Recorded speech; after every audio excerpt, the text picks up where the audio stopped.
Welcome to what seems to be a Dominion match for the A-League. Playing somebody named Yurikamome. You may know them if you've been in the Dominion sphere recently. This is a board that has two great events. Do a spiritually similar thing, which is just slightly get a bunch of value in your buy phase that you couldn't usually get.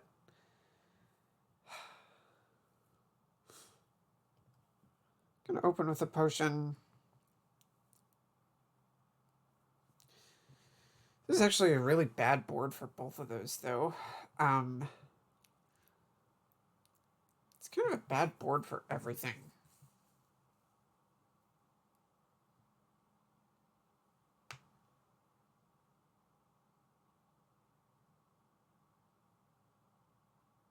Not obvious whether Guard Dog or Black Cat is better. I mean, I don't think that you want to get a silver. I think that you just want to open with something that kind of helps you find your potion more reliably. Because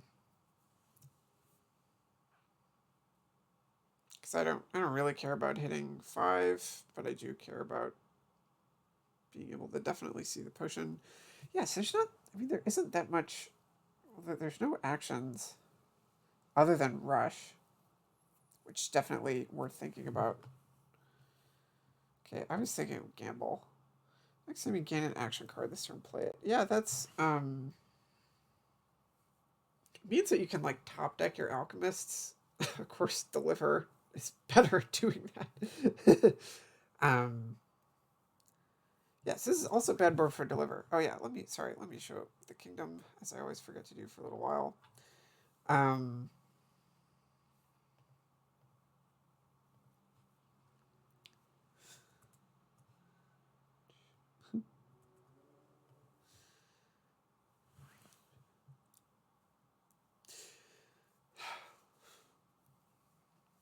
So yeah, you're not going to be able to find more than one card get delivered.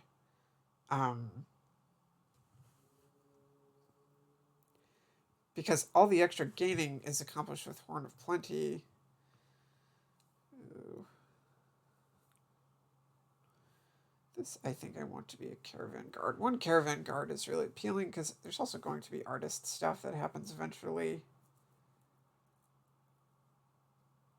Not really any reason in my mind to deliver something here. This first and maybe every potion buy is going to be an alchemist. It does just seem like the straightforwardly better card for a while. Scrying Pool has the problem of letting your opponent play their guard dog. This has to be a Scrying Pool, though, just because I don't have extra money. Horn of Plenty is like our first. I mean, this is a chance to get it. And I actually don't even think that it's good for like a long time. Like, it's something that as Yurikamome has an interesting choice of Alchemist versus Deliver Scrying Pool. Of course, Scrying Pool sucks here. Like, I would say it's still kind of clearly the worst card. I actually think that Barbarian is what I want. Barbarian hitting a Scrying Pool is really gnarly. It lets my opponent's guard dog get played if they want.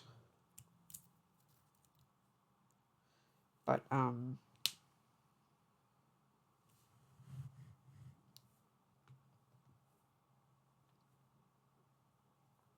I don't know, it just like might trash something. I mean, trashing an estate into a curse is fair play. This is not going to be a very high scoring game, although it will probably end on Horn of Plenty stuff, just without much of a hurry. It'll also be like hard to actually, yeah, you will be able to do Horn of Plenty, but it's only possible to get 9 uniques in play. I think technically you can. I don't know. No, there's no way to get a guard dog in play on your turn because you have a guard dog. Yeah, that's the reason that I would not want to go out of my way to get a.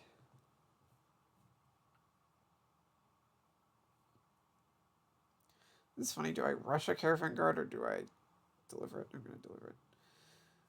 So yeah, I don't like, actually, I think that that turn that they delivered a scrying pool, I think that it would have been better to just buy an alchemist, because another problem with scrying pool is that it lets your opponent play the guard dog. In addition to just not drawing as consistently. Like, I don't think that there's ever going to be a time where the expected value of a scrying pool is more than 2 cards. And it's going to be less than that for a long time. An alchemist top decks itself.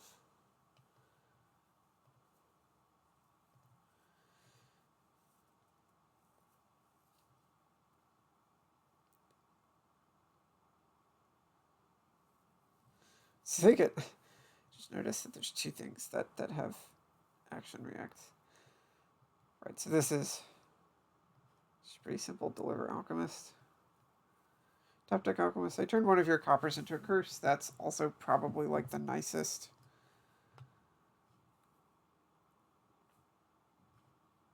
outcome for that. But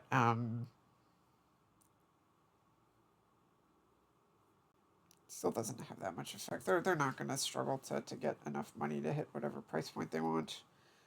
At some point, the fact that they don't have a barbarian is going to be a little bit of an annoyance for them, though. I would like so happily just continue to take alchemists here,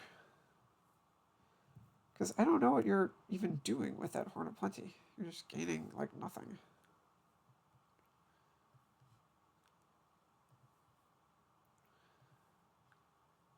No, I'm going to keep just gaining as many alchemists as they'll let me until there's not any more of them left.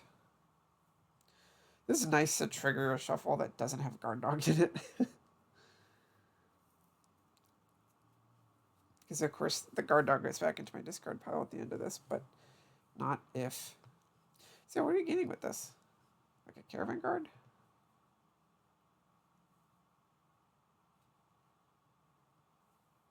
I guess I'm more happy to be just chaining alchemist buys myself than yurikamome would have been, because I have the barbarian that's meaning that I produce something else during my turn.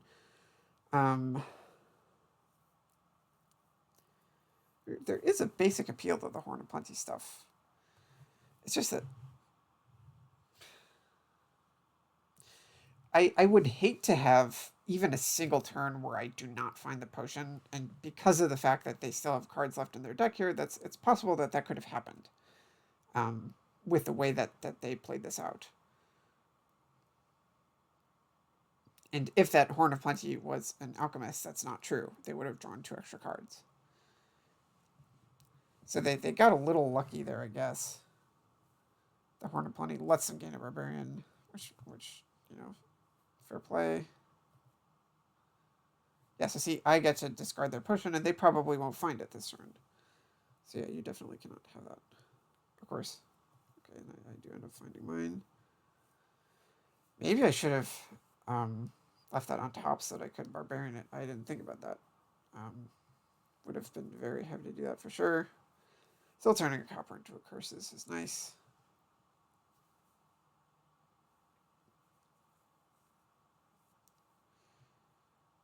So see, I also have 2 cards at the bottom of my deck.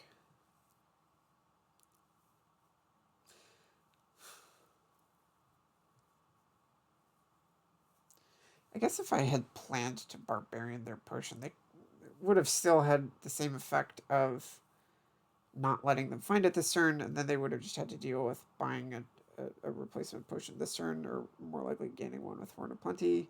So it doesn't really change anything. In fact, the fact that I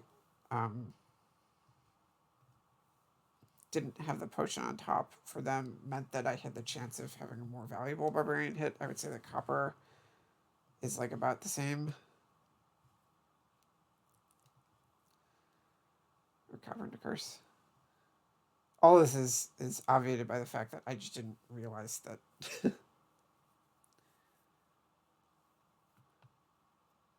I was doing that.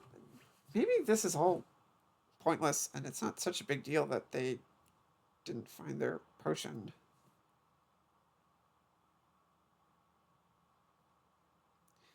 Because they're actually probably going to take the artist here, and the artist is pretty awesome.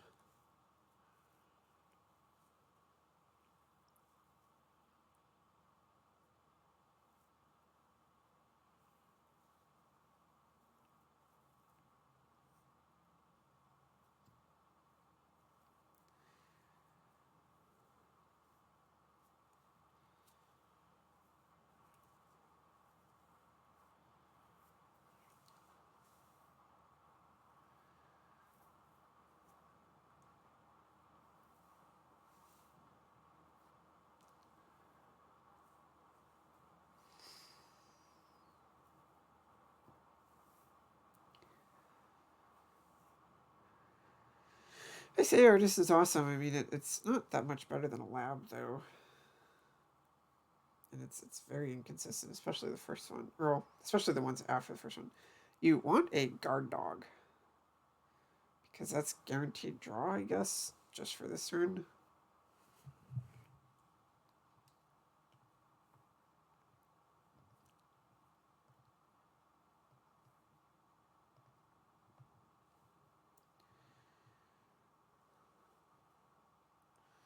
Once again, well, let's just go into state. So here's now where I have to think about it.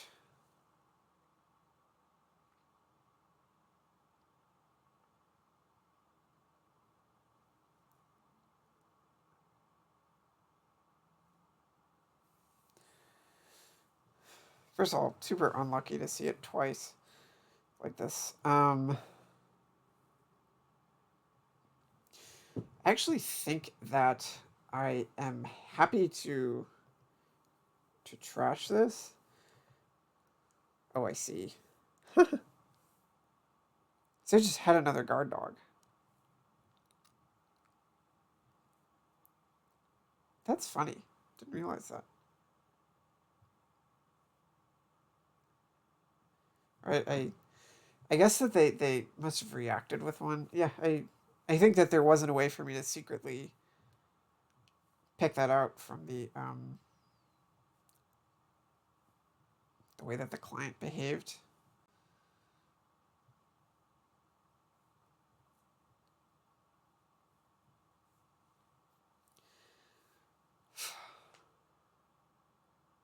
So do I take this chance to get a Horn of Plenty now?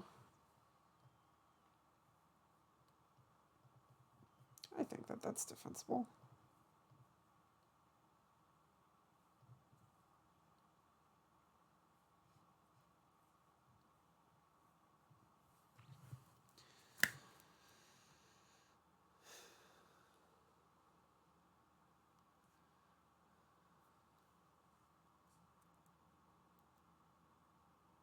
Anyway, that was another time where I think I made the slightly wrong decision both times with regards to um, discarding or top decking the potion. The first time I would have liked to just trash it, and the second time they had a chance of having that second guard dog in their hand, which meant that I actually think that it was the correct play to not trash it.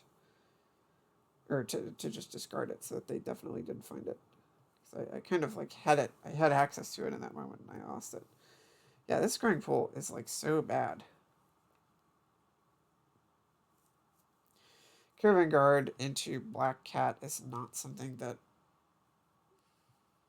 I'm really interested in.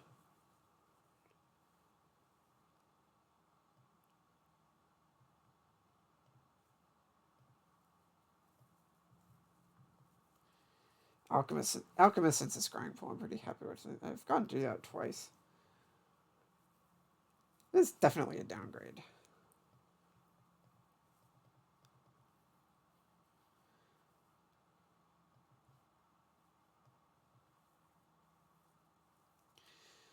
One of these days, just it's gonna be better to get the artist.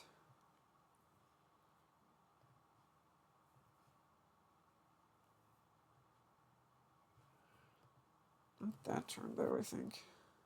Guard dog into black cat. That I think is like a slight upgrade for me at this point.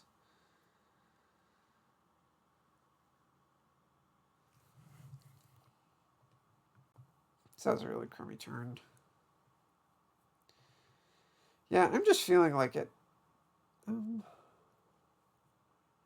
That I'm very happy to get rid of, I think.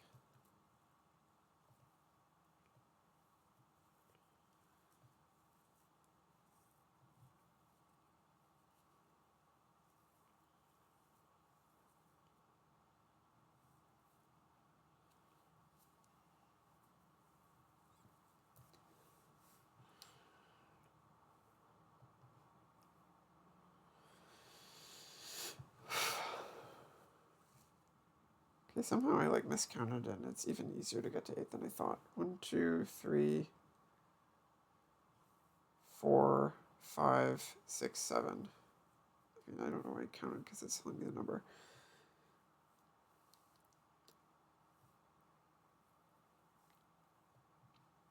Guess there's no real reason to do anything other than gain more horns of plenty. I mean, I need this at some point. And I'll just deliver the artist like my opponent did.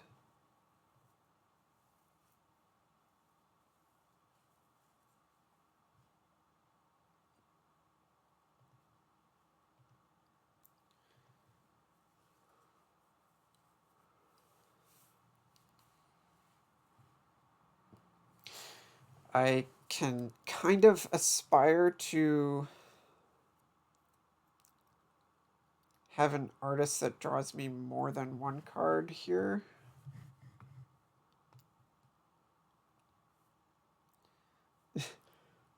Like there's one very mild decision point, which is do I just play the artist out instantly after I play the first alchemist, or do I like hunt down a single caravan guard? And I'll probably find a caravan guard or a scrying pool or both. There's not really much reason to just instantly play the artist, but it's very, very marginal.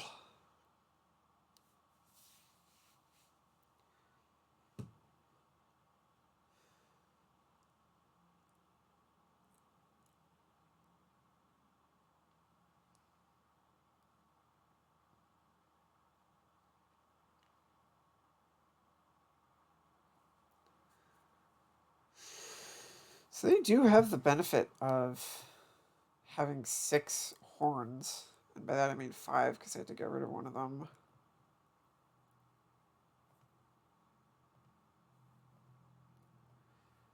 That was a little unlucky. Still kind of stand by that idea. Trash curse gains a curse. That sucks. Well, this is bad.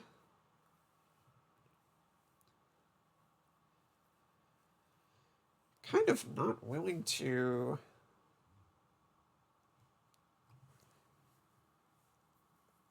proceed without scoring here.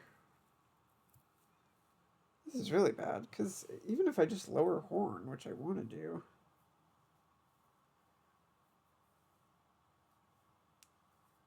then I'm being threatened by a curse pile out pretty harshly.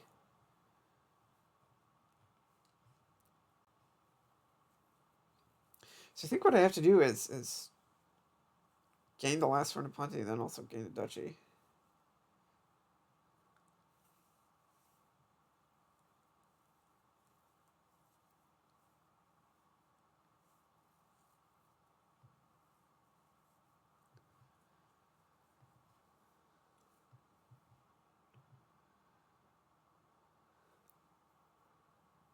Then I guess I'm like delivering a black cat or something.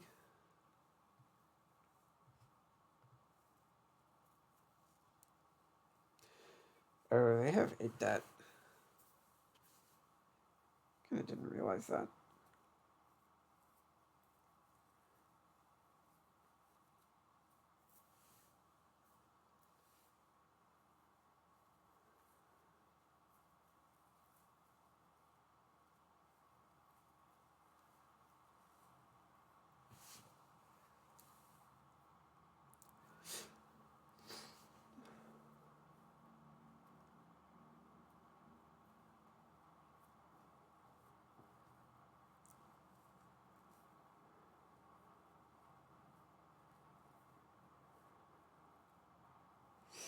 So this is a point where they might be pretending to think, okay, so they don't want to let me do my black cat.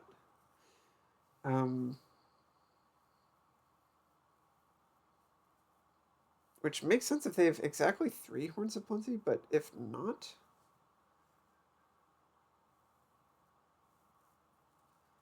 maybe if they have exactly 4. If they wanted to, if they had 4, they could just gain a province, and then if I play black cat, they have a tie. If they have 5, they have a win. Okay, if they have exactly 3, then that's too bad.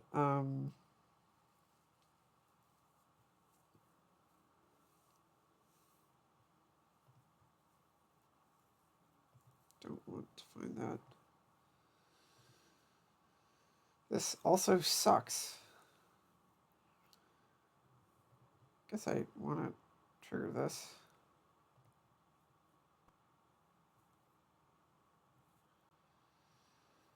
I mean, this is just bad. I guess a silver? Gaining a silver for 5? It's kind of my best bet.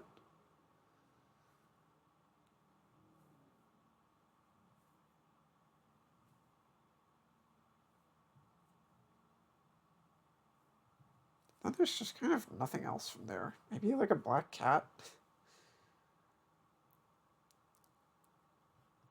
Technically, I think I said, I earlier stated that there's no reason to or there's no way of reacting guard dog on your turn, which is not true, because you can play black cat and react it. Right, so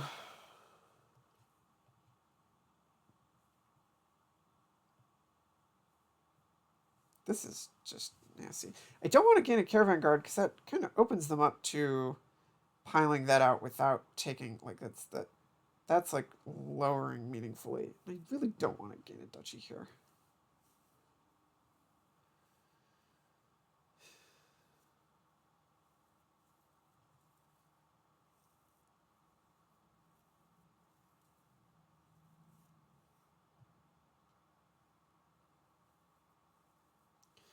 This is just kind of like nothing good syndrome. I actually think that just a barbarian is fine.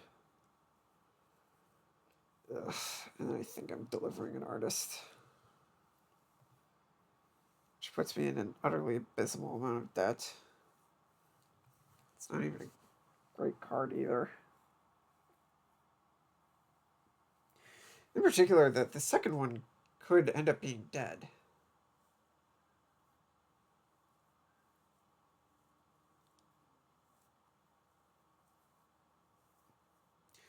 My one saving grace is that, in theory, my opponent should not have that much draw. They have a second guard dog, which kind of sucks. I have 2 black cats, which both kind of suck. But I gained them more recently. Is that true? Did I gain a black cat last turn? I don't remember gaining the first one. Or I guess I don't. Ah, come on. I don't know why I have 2. Alright, I said that my opponent's draw is bad, but just, finding the right stuff with Scrying Pool, I guess. Unfair play. This turn is looking really good, and in fact, they might just win. Yeah, they're going to win.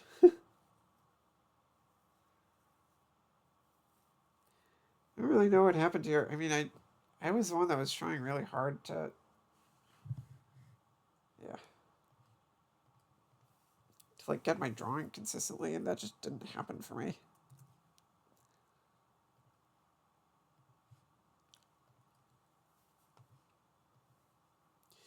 I guess the scrying. I mean, did the scrying pools eventually?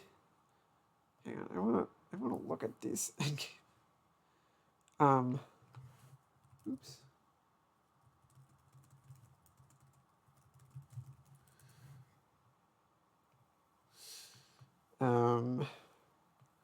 Yeah, I mean, their deck is not half actions. In fact, it's like it's like way less than half actions. How the hell do they just find that the 8 action cards in their deck all in a row? But whatever. Bounty Hunter seems good.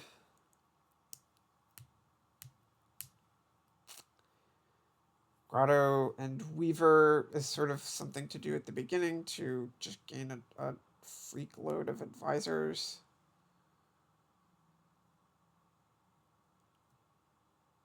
I'd like to do Grotto Bounty Hunter.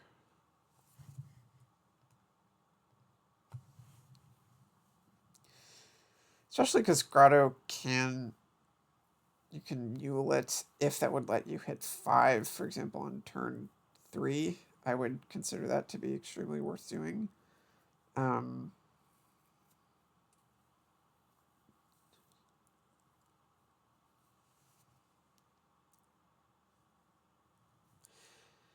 We're both gonna. There's not gonna be that much drawing that you can do.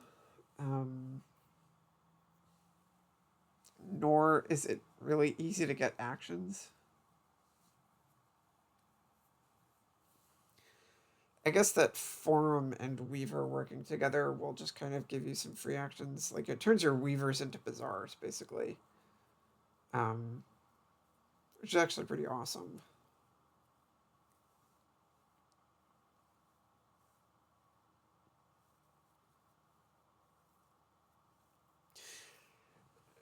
Eventually, you would think about wanting to do Displace. Say, or maybe thinking of even just opening with Weaver. I don't think that that's good, just because Bounty Hunter lets you also open with Weaver if you just demand it.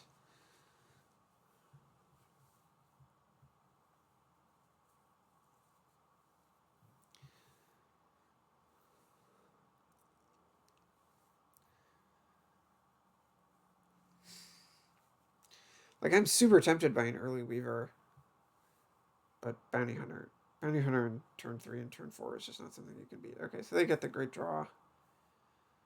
I am sitting here, probably just going to buy my second Grotto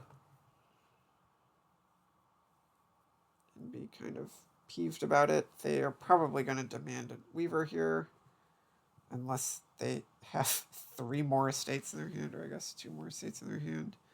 Of course, 3 more estates is not possible, but they can afford it with 1 copper. Demand Weaver seems... Oh, Demand Weaver still seems like a no-brainer, even if...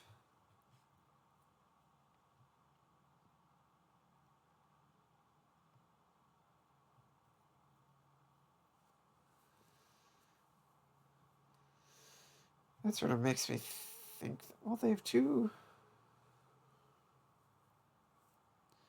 Okay, so this is just the absolute worst possible hand, of course.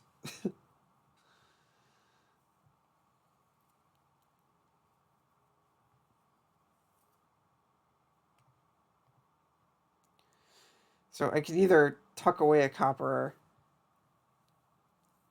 and demand a Weaver, or I can just buy a Weaver. Those do the same thing, basically, except that one of them gets a copper out of my deck. In addition to the Grotto, but I have the second Grotto. I guess this has the effect of top decking the Weaver. I don't know.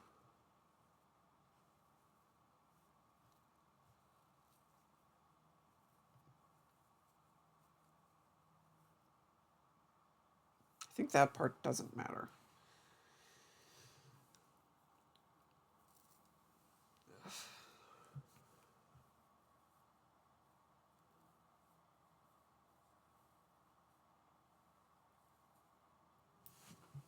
So I'm thinking of like a displacing deck,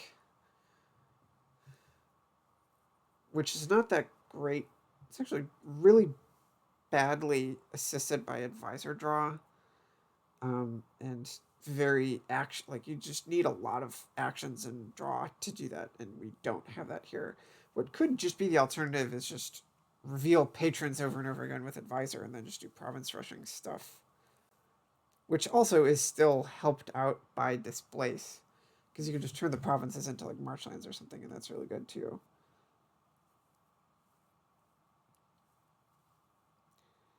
I still think that both of us are going to be aiming to gain all the advisors.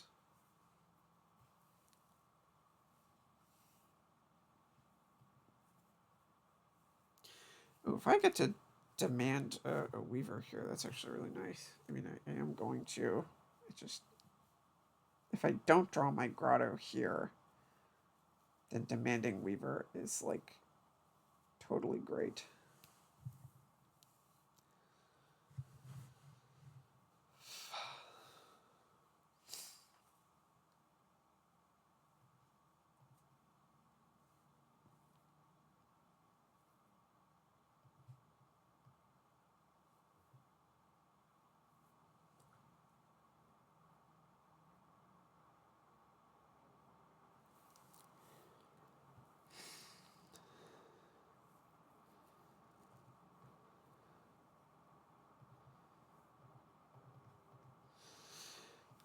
It's not.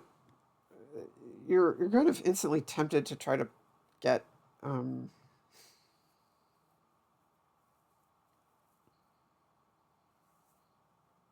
so I think it makes sense for them to have taken advisor here, but I actually just want the extra weaver, just given the way that my deck is.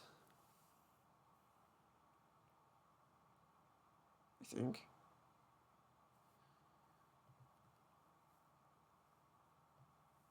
Anyway, you're tempted to set aside the weaver with grotto because it's just a free thing, but I just want to encounter it again.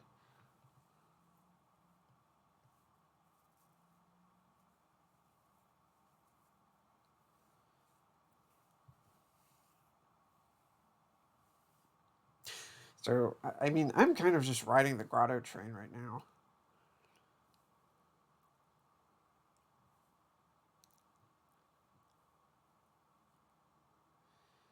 To the extent that there's like not much reason for me to do anything other than just spam gain weavers right now.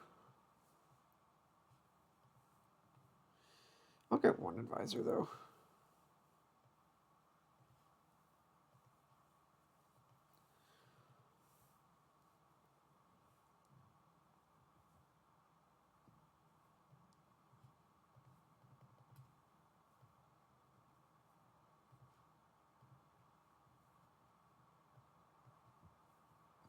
Yeah, what seems to reliably happen in grotto games is that you just find out that you're supposed to tuck away all of the cards with grotto as often as you can.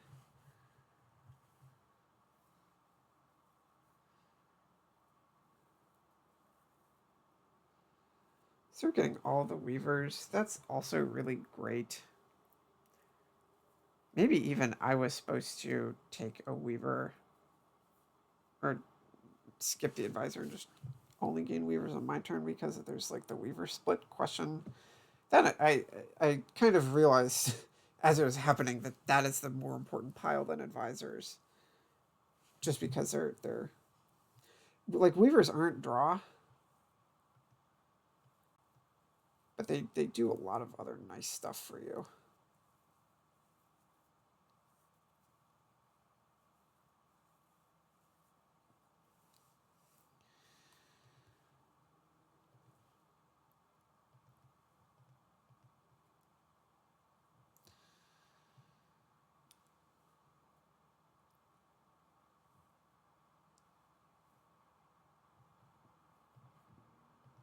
I'm gonna take this time to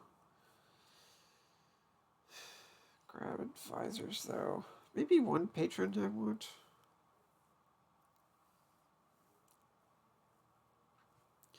One patron lets me hit 5 for forum. It's a card that I do want.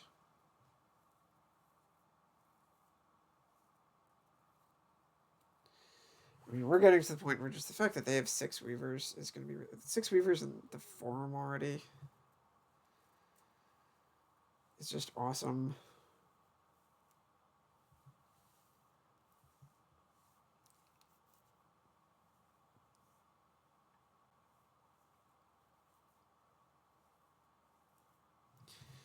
Plus to displace, I can barely get away with lowering advisors because they just have so many extra gains.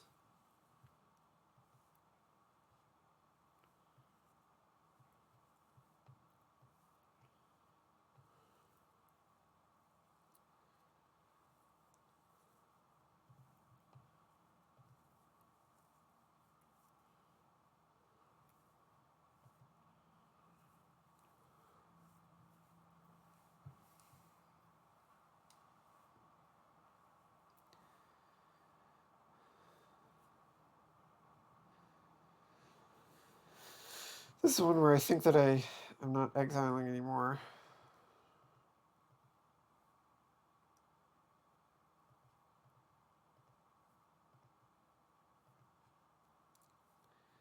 I think I agree with the displace. So I just never got to have a forum, and I don't think I have enough time for it anyway. And they just get to gain advisors at will. Guess you can't have the displace. Guess you can't have a grotto. Don't know if you already have one.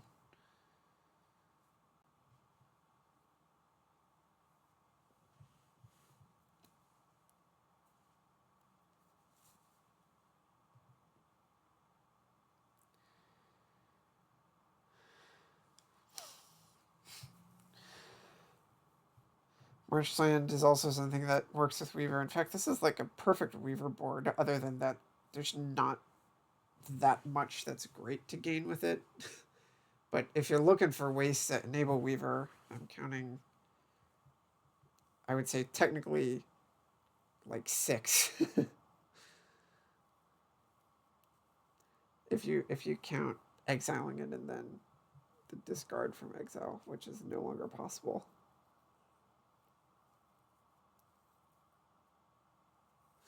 I don't think I ever showed the kingdom for this. Darn. Maybe I did.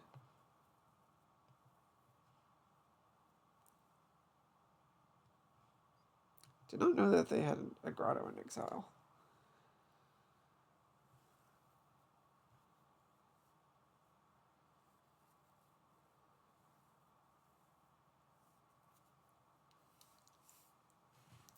Another feature about the forum is that they're the only ones that can play like more than one weaver in a turn, like on purpose. I guess I can with my villager. All that means is that I didn't play one last turn.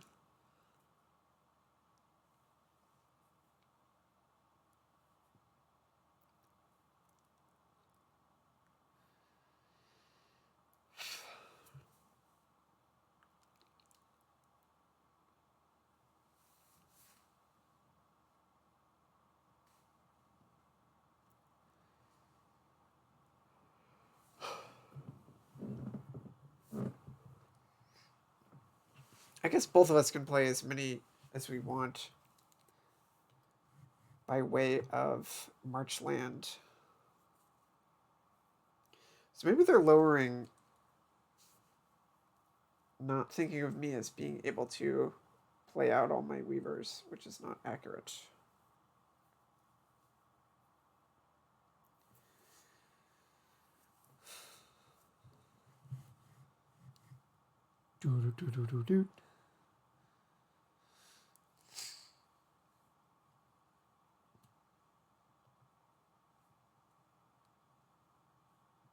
In fact, I hope that they are like super set on that and don't play around it at all.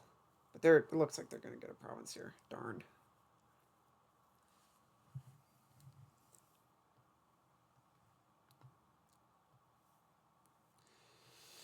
Right, so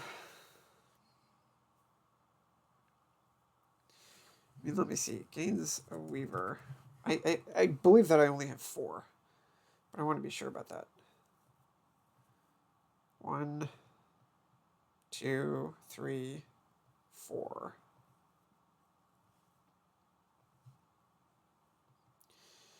I can play all 4 of them.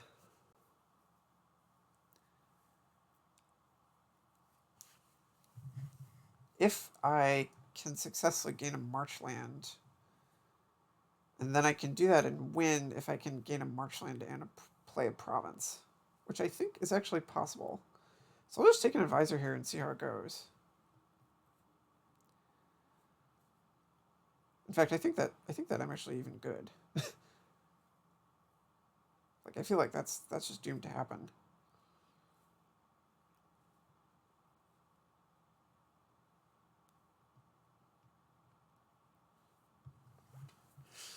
Right? I mean, I can just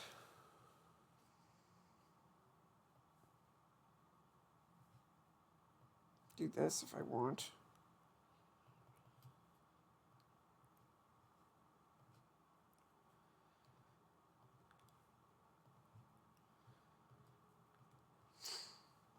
I want to say that they did not remember that that would happen, and that's just their own curse.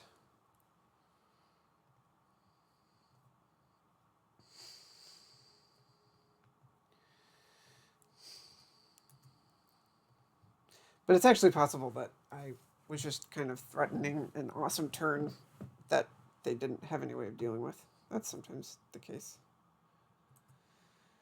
Sure.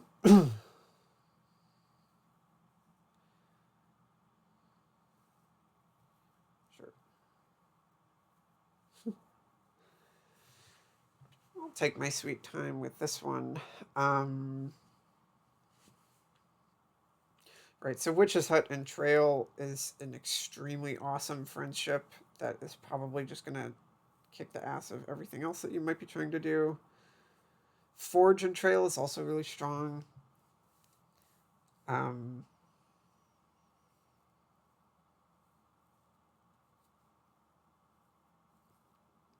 it's funny, Goat Herd is like, as a trasher, it's always kind of crummy. The other trasher here is Forge. And if your opponent's playing with Forge, you're just going to draw a bazillion cards with Goat Herd. So I think that Goat Herd as a way of drawing here is going to be unavoidably good. Um,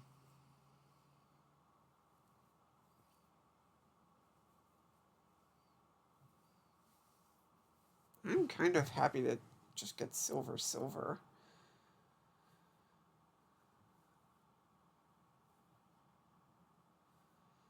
Maybe silver fishing village. I don't know.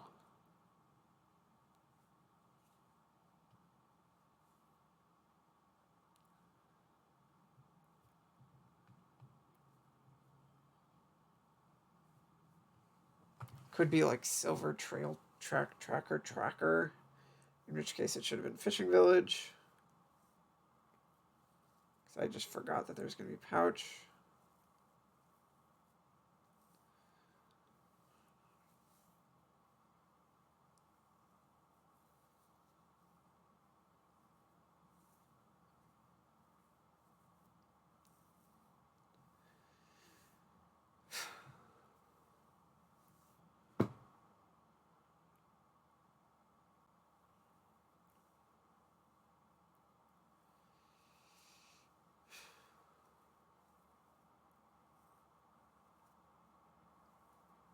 That should have been fishing village, and I just kind of didn't feel like asking for an undo.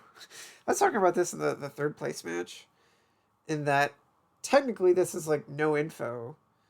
Um, or rather, you would sort of think of it as being no info because it's on the first 2 turns. You're supposed to know your deck. And I just didn't. I forgot that I had pouch. And so I forgot that I'd be able to get 2 trackers, and I just didn't know that Fishing Village would have been better in that case. Not even obvious that 2 trackers is what I want, but it sounds nice. It's good to have extra action cards in your deck if you're gonna play with Witch's Hut, which I plan to do. in spite of what I just said, it's like not even that clear either that silver is worse than Fishing Village, even if you're like literally planning on playing an extra action card.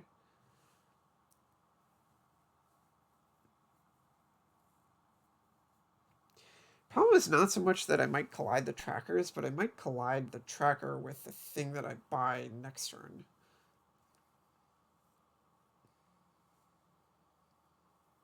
And top deck.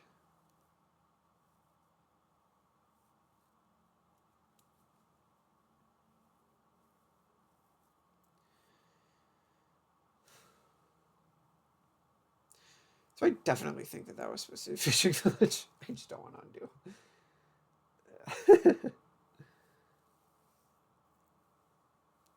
I mean, silver's a good card. It's you kind of forget that it's just way better at hitting 5 than Fishing Village is, especially if hitting 5 twice, which I'm trying to do.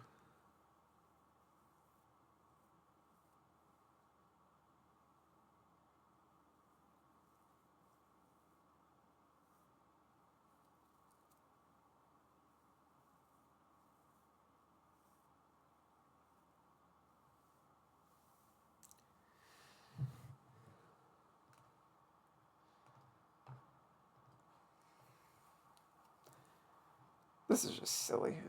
I feel like such a doofus. So you want the goat herd. Now I get to like choose what I want to get here.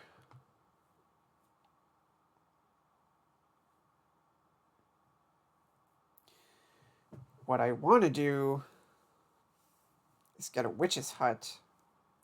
In fact, like Fishing Village would have been so much better with this hand because then I could play or get a witch's hut and plan to play that and the tracker. Instead, I just have to be a doofus. I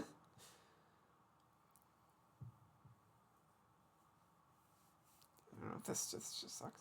I guess 2 aristocrats is kind of nice. Not really. They draw me a card.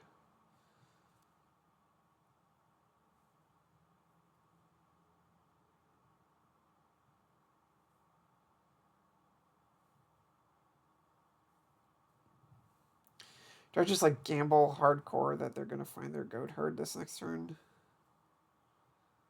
Goat herd just doesn't look very good at all. I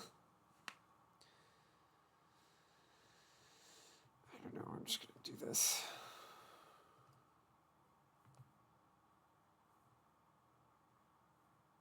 This is where like I would like kind of reach over for I'd reach over for goat herd and look up at them and see how they react.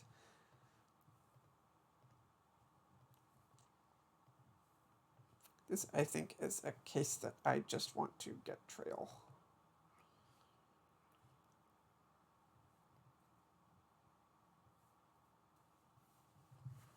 Because it's not that great here.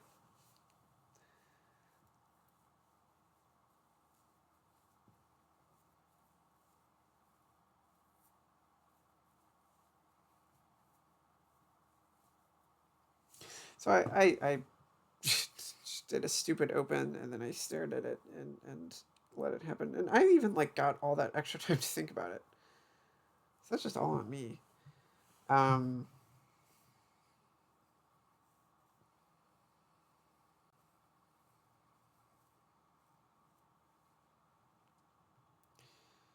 Underling very strongly resembles a star chart.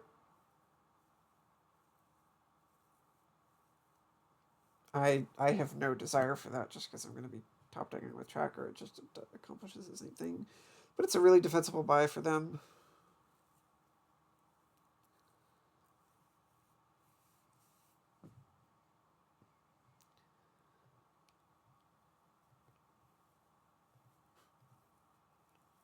Awesome.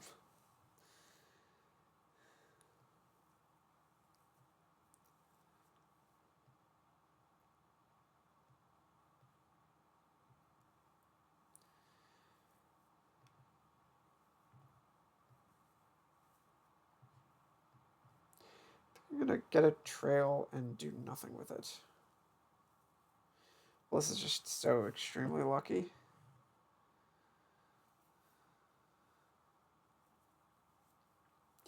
Yeah, I'm getting way better draws than I could have bargained for, and I might still lose. I don't know.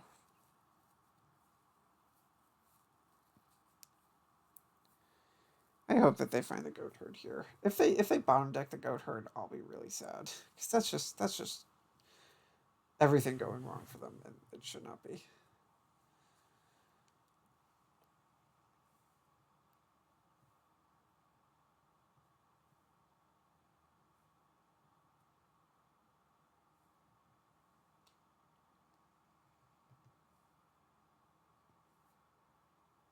That sucks. Okay, well they at least got to curse me. Yeah, Forge is good.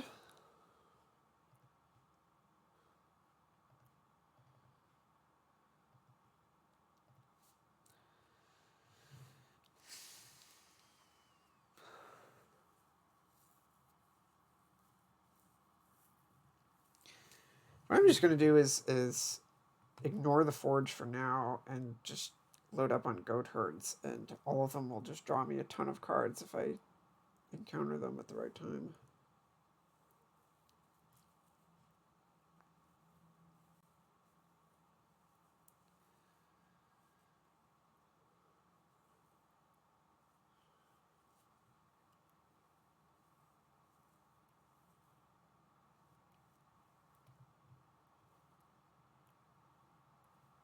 Forge is good because it gives them they just got unreasonably behind for no reason, and it gives them a chance to get lucky by trashing a lot without getting the goat herd comeuppance if the draws just suddenly decide to line up for them.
I think I want another fishing village.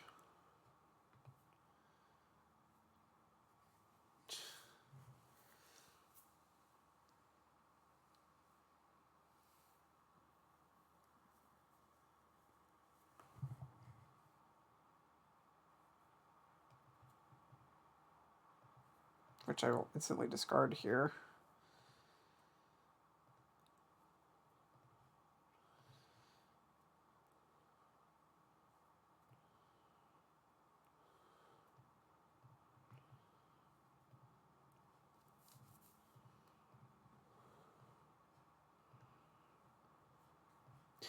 So just more of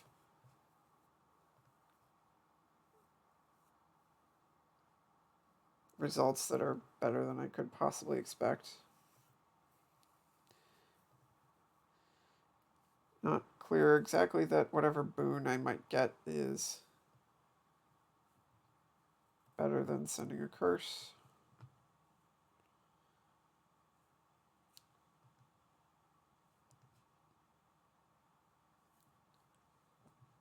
I could get a merchant guild, but I see more value in just promising myself that I can draw consistently.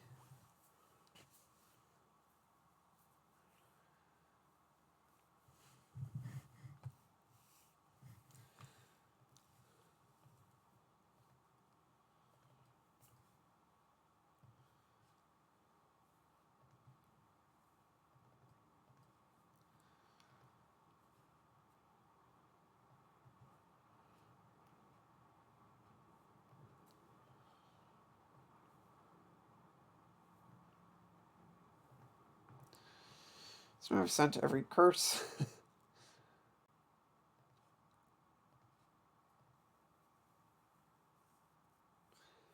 Might keep the estate. Might not. I don't really see any urgent piling ideas.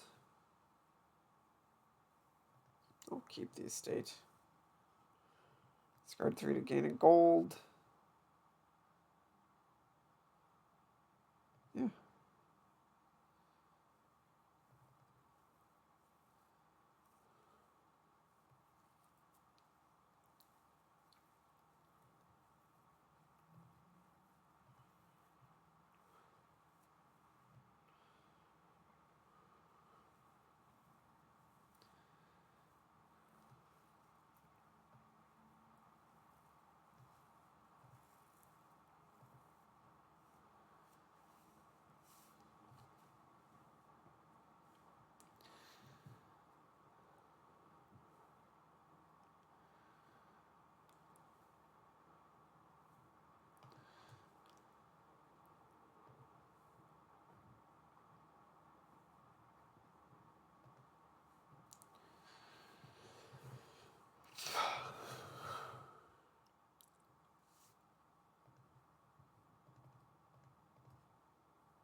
It's like a mini dud unless I draw a card here, which I don't.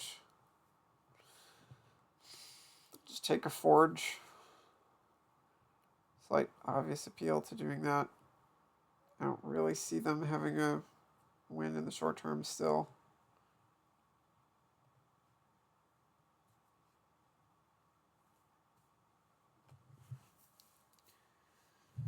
That's brutal.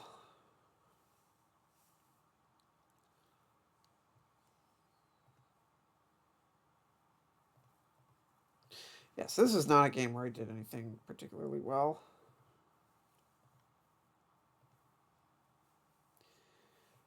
I would say that if there's anything that I did well, I'm kind of happy with my decision to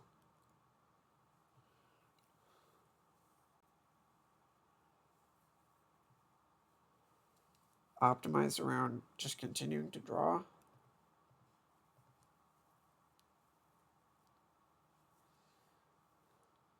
I actually don't even want to trigger this, I think.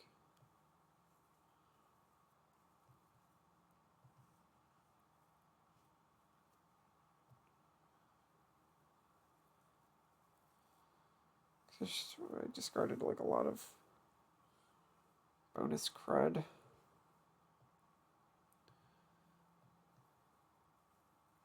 Alright, well, that decision was made for me, I guess.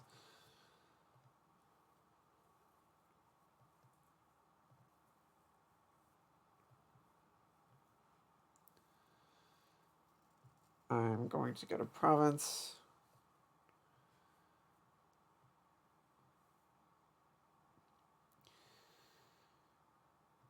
Top deck another trail. And just like top deck a pair of aristocrats. I don't know.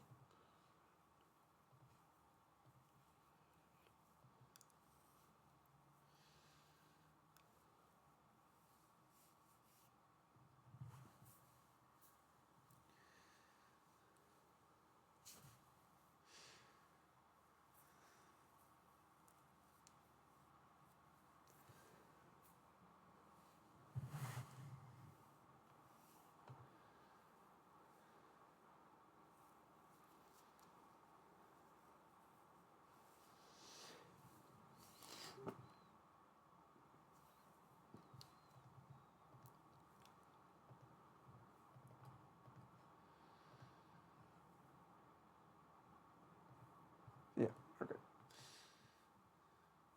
GG. I think that I'm up 2-1, or is it 2-2?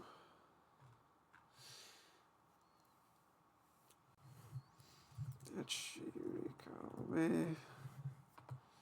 2-1.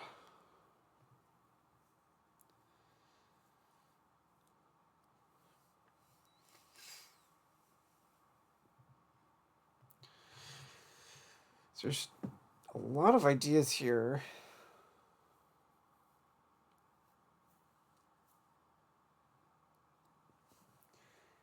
This board, I feel, is too fast for Grotto, which also makes it too fast for a lot of stuff.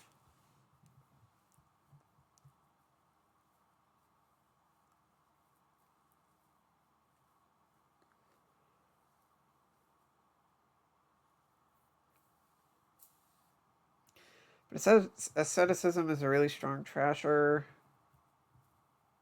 which is another thing that makes Grotto less appealing.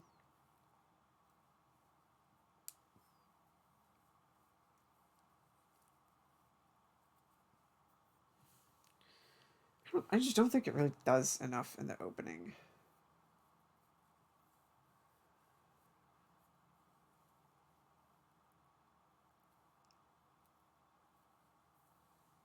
Like, this is so fast. It's not like fastness is intrinsically competitive with Grotto. Um,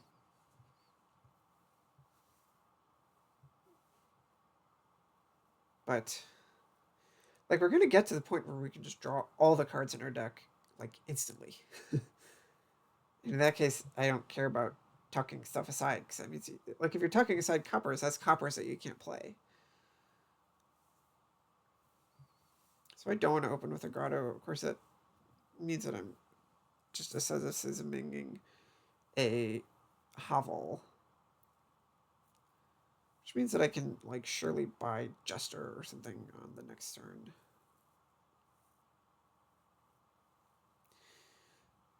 Yeah, I don't want the Grotto. I'm not a Grotto believer here.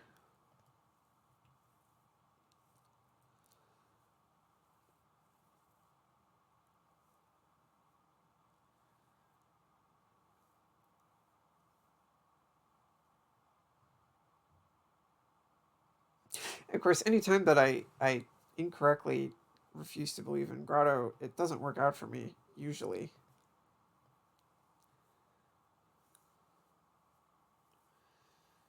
This kind of sucks. Silk Merchant is good enough, though.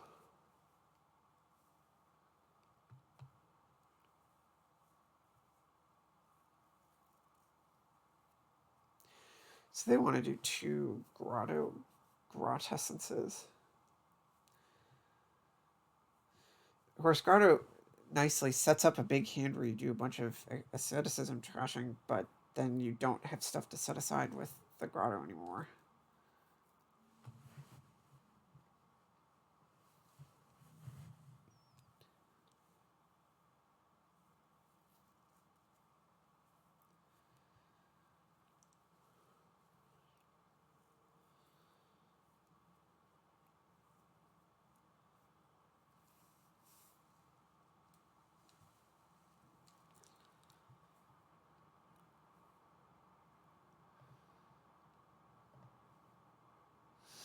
I don't want this, but it's way better for me to have it than my opponent because it is a horse. Right, so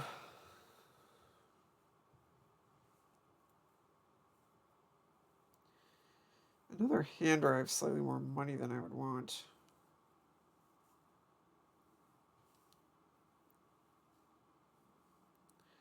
Here I think I'm going to take a workers' village. Another idea would be to asceticism big time, which I actually think that I like better. Draw my Silk Merchant. Nope.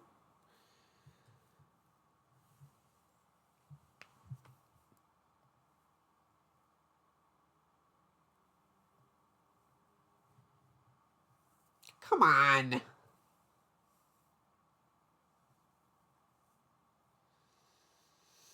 So what do I have left? It's just 2 coppers, right?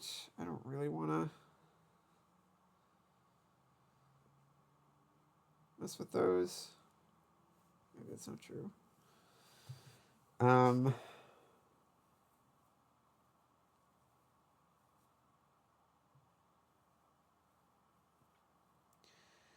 I can spend my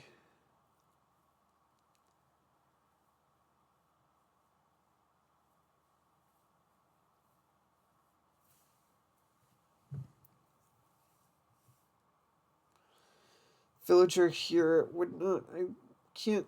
I don't have a way of buying Wayfarer and also something else. It's just gonna have to be an awkward workers village hand. Come on.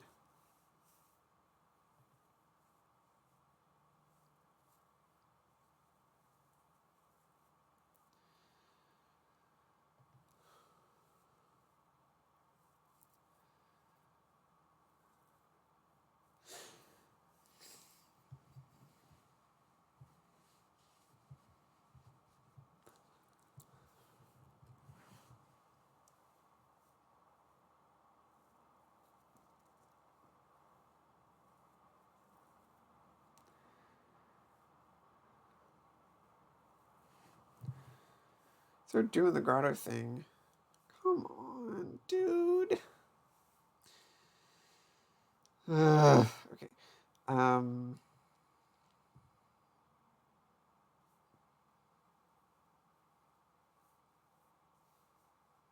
This is just like a second jester.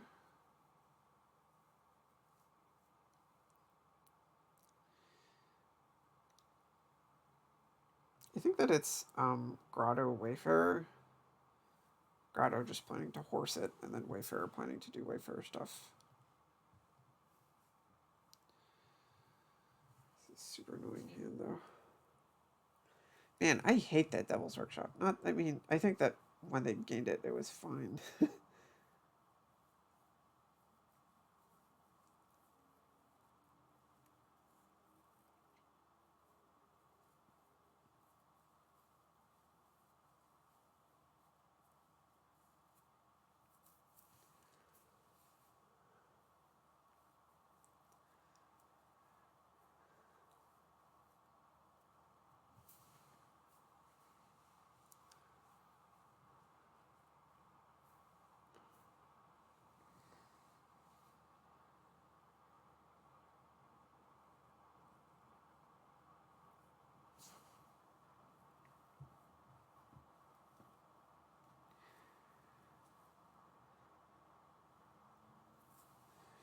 I've had good Grotto games. But like, here's the thing. This is a board where I would skip Chapel. Maybe. I mean, I think I would get asceticism over Chapel, if that's what it was. And that's just what Grotto is. I mean, it's also just like a cage.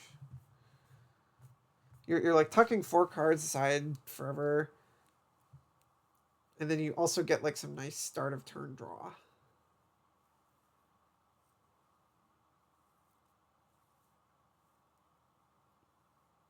I just didn't think that there was 4 cards that I was like in my deck that I wanted to get rid of. It's not like they're even doing that much. And what's going to start happening is they're going to like draw infinity cards with Monkey.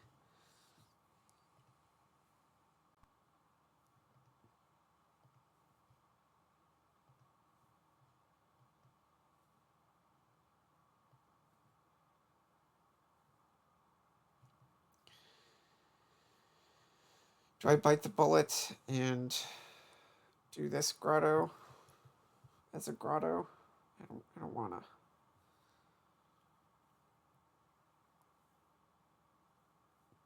So what do I have down there?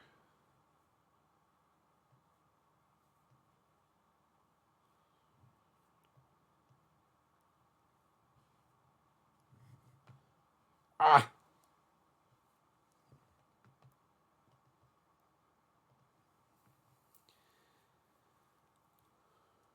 Um.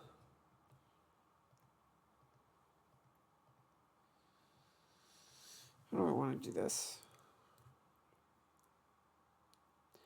Wayfarer and 2 workers' villages? Because I might not. Yeah, I think that that's what it is.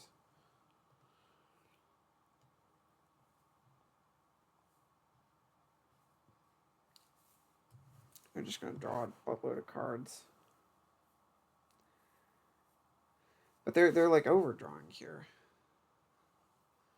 a lot. That's like always what you want to have happen when you like when your opponent has monkeys. You want them to like draw their deck and then like a bunch of extra stuff.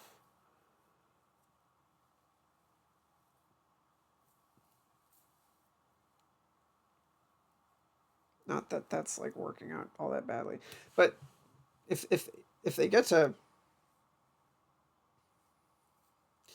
you know, if they're already drawing, it means that their Devil's Workshop is blanked. It means that their grottos are blanked. On the other hand, it means that they can just get as much payload as they want, which is also what I'm doing. I'm just doing it as if I am going to draw however much I want, even though my deck is not necessarily good at doing that, on the other hand. Did I horse the grottos this last turn? Yep.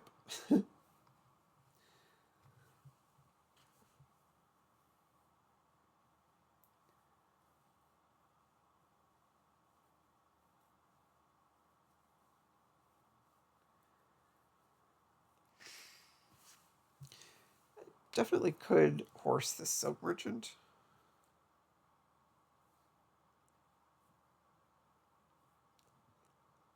I am going to want at least one monkey.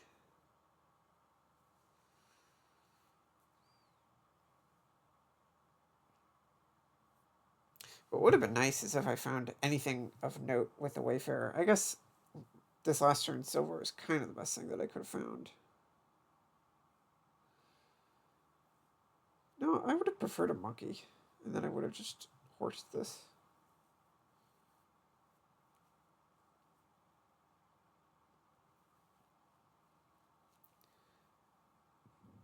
Excuse me.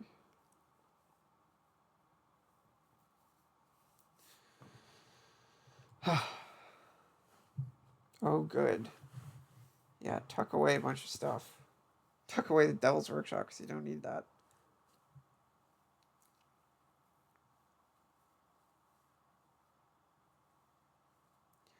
How do you have so many more cards in your deck?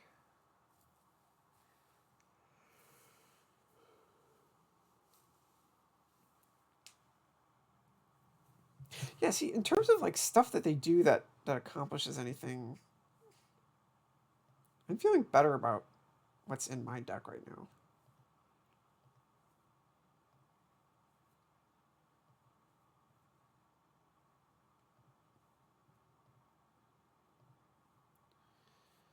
I would like to gain that very much.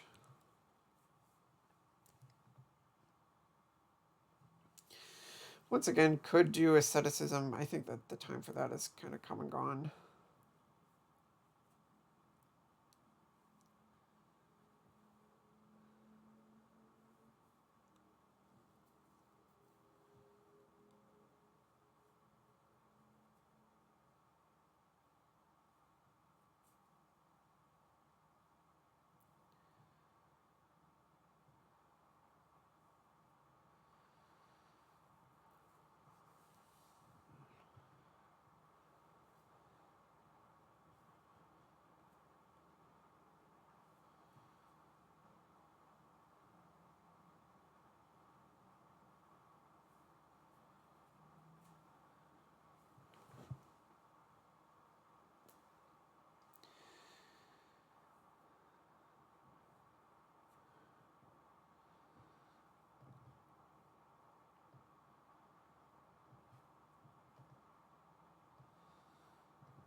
It's funny that they have so much draw.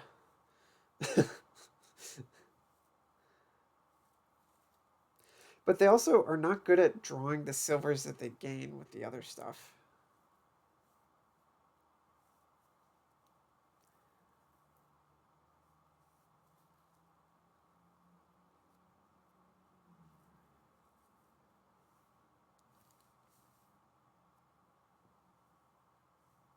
With the Wayfarer.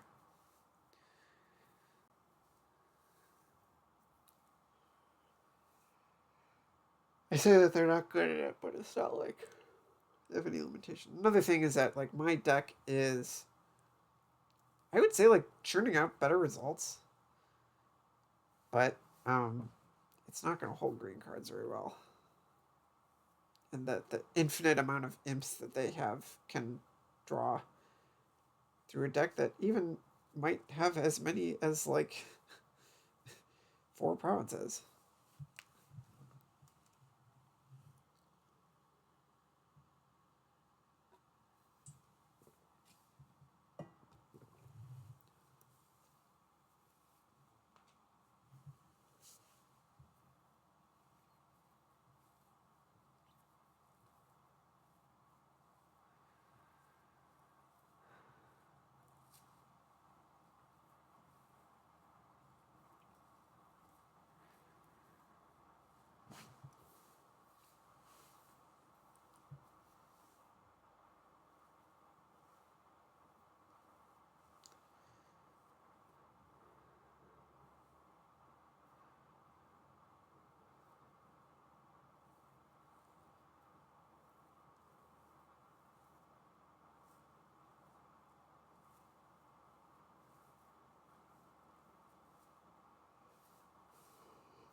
I'm just thinking about Grotto.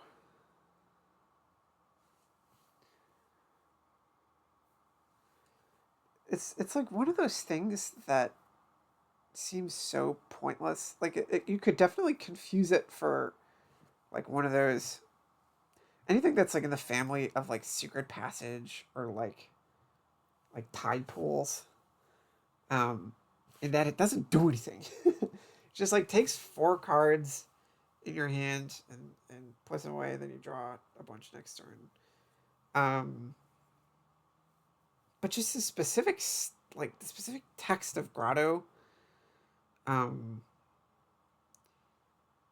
it's just that it does all those things that those cards want to do, and it does them by like sacrificing a card, right? Like it doesn't. It's not card neutral. It's like Cellar. In fact, it's very similar to Cellar. Yeah, that's fine. Let me see.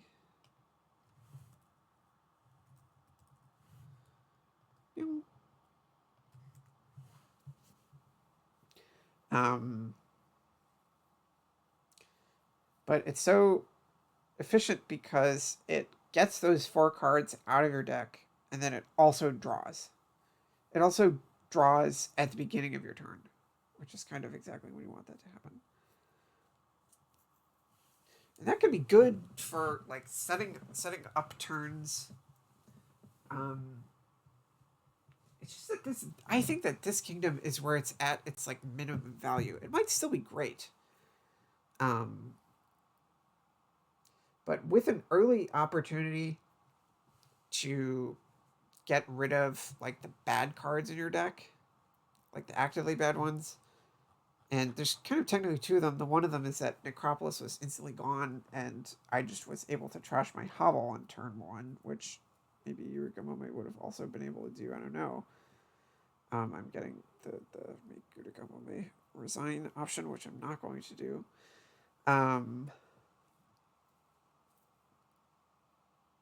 Gulp. I have a lot of options here.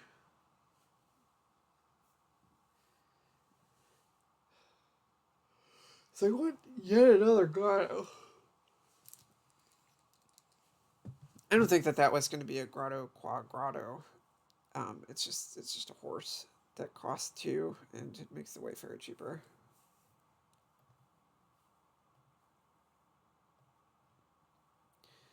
Okay, silver. Okay, silver.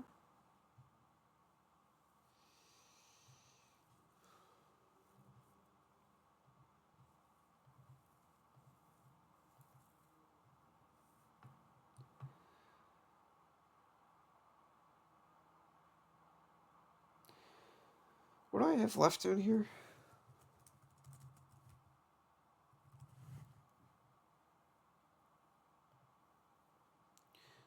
Two, three.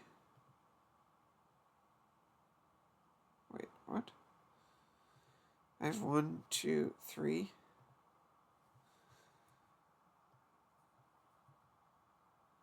Okay, so I don't have.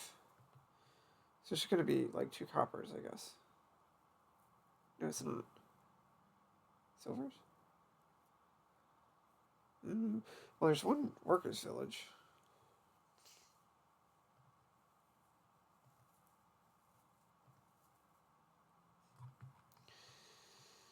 Awesome. So I definitely want a monkey.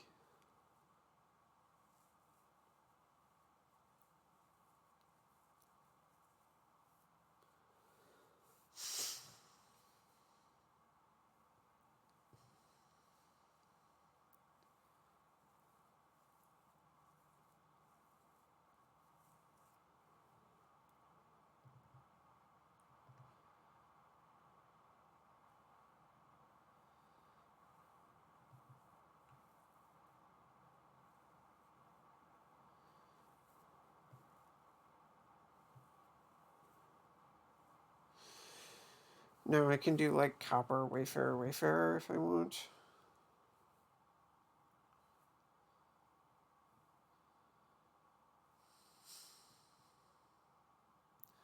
Definitely slightly worried about their amount of gains.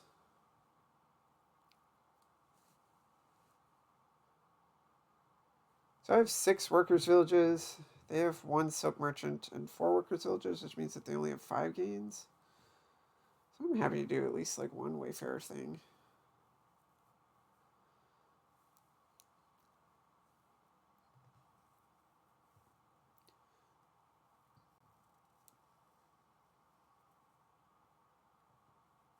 Screw it, I'll even take 2.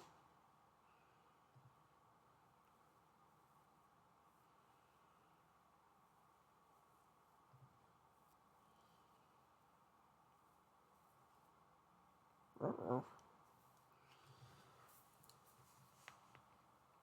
Yeah, and I think that there just isn't any monkey considerations because they're not going to struggle to draw their whole deck regardless.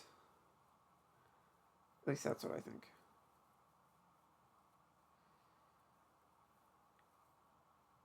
Thanks.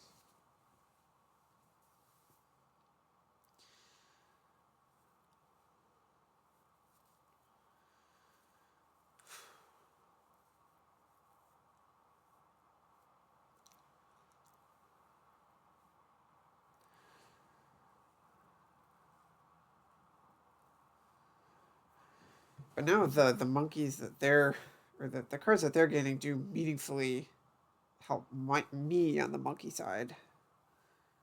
Stay on the monkey side, I always say.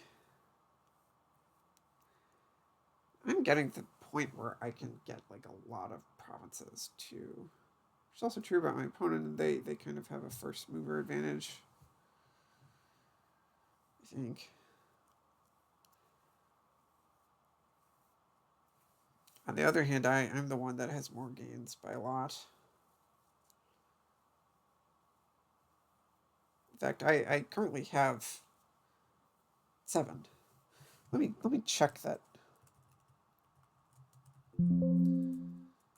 Gains worker. I believe that I have 6, but I could have been miscounting. 2, 3, 4, 5, 6.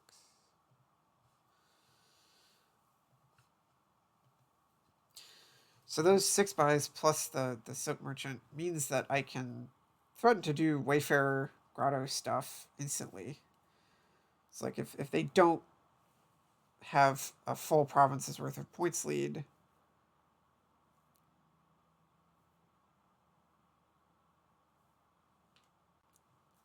then I can threaten to do a win. And I greatly suspect that I have enough money to get 6 grottos a wayfarer in a province. It means that they can't really get any of that stuff either. Okay, why do they have 6 buys? Oh yeah, because I guess I was thinking of them as having 5 buys, but then that's 5 buys plus buy for turn.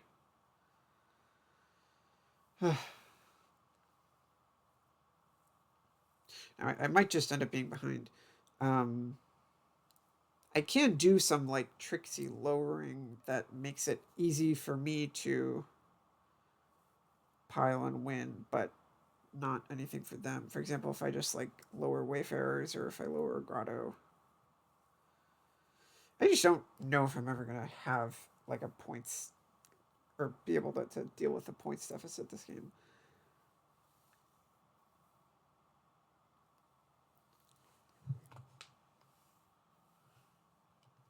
Like that just might not ever pan out, and I could fail to draw at any time for sure.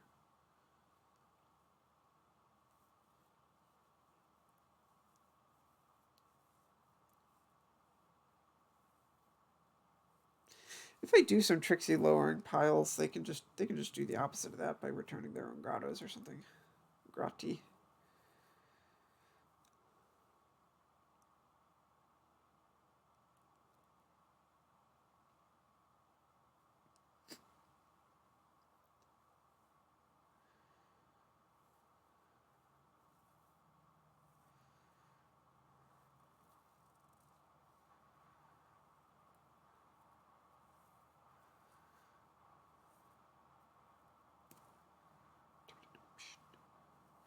Did I play the monkey before I played the jester? That I should have done. Yeah, go ahead.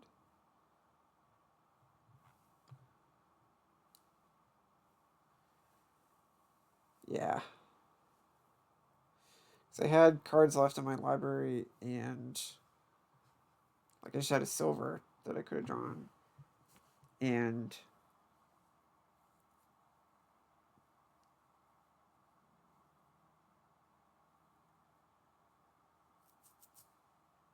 so wait, what? You didn't draw anything with that. You don't have any other actions. Um, and I could have chosen to give them like a copper or a Devil's Workshop or something. So that was a slight mess up.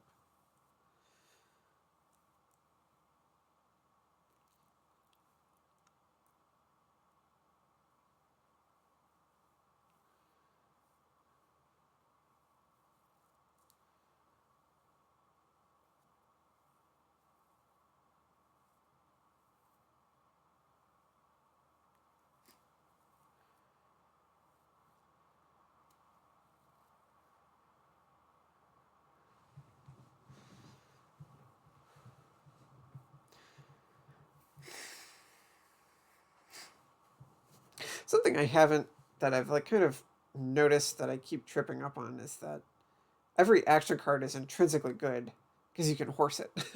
Like I think that there's moments of time where I was like, so imp is suspicious because what if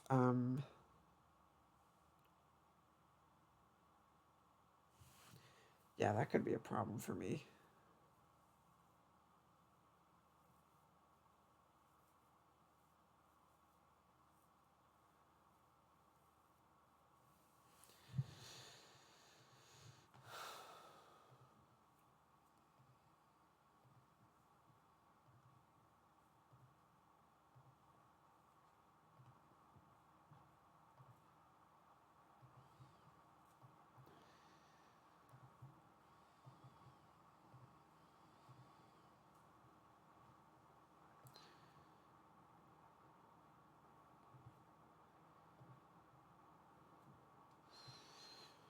I won't gain a grotto.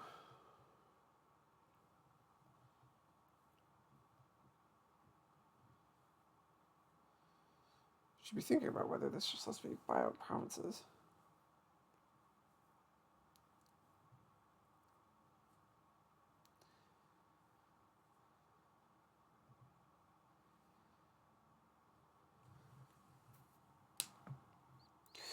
$24, $26, $32.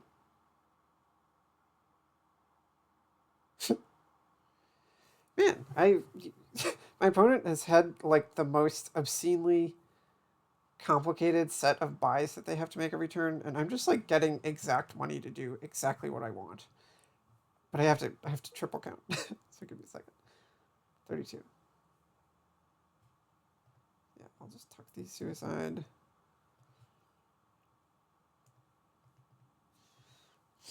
Easy mode. One for the grotto haters. I mean, I just drew really well. My opponent was like doing very consistent stuff. I felt that I just had an early disadvantage, so I just didn't do any of that. Um, I mean, well, I don't know. I didn't. I could have course corrected and done some grottoing stuff. That doesn't exactly describe the way that I played, though. I eschewed grotto from the very beginning. Um,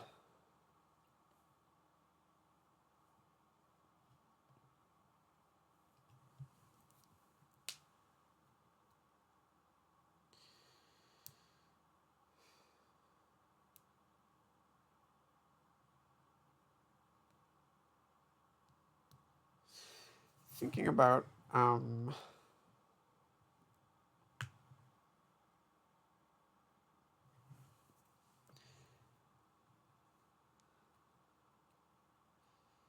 if I am going to do Mountain Shrine stuff, which is the right turn to rush.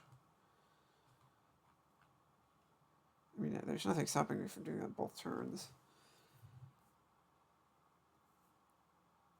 I guess what I mean is, what's the right turn to Peaceful Cult? There's just no reason to do it this turn.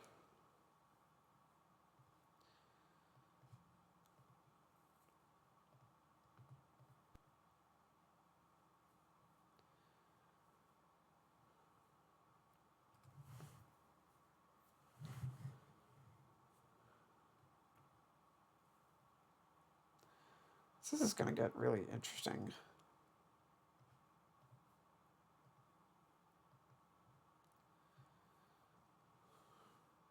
Because panic is going to set in instantly.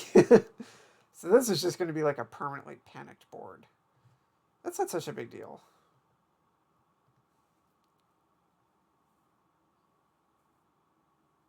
Maybe that's not correct.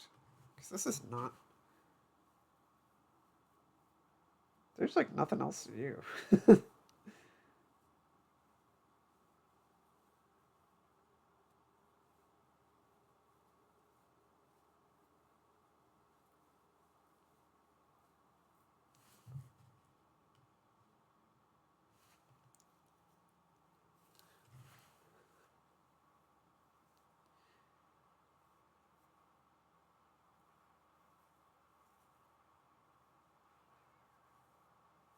This is just stupid.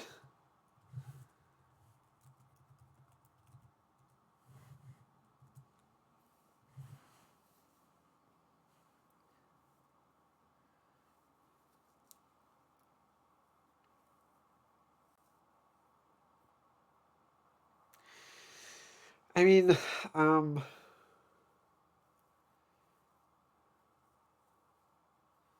you can get as many caravans as you want. Caravan is a card that doesn't let you down. You're going to have to keep just rebuying coppers every turn.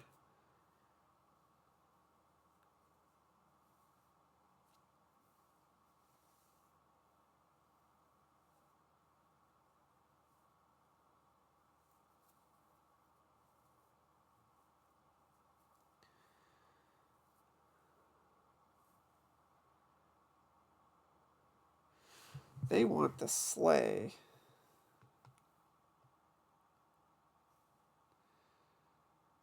I don't really like a sleigh.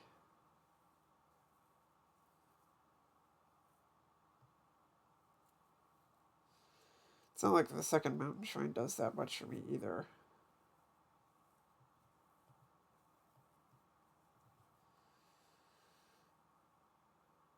I mean, silver doesn't really accomplish much, but neither does anything maybe other than like Snake Witch.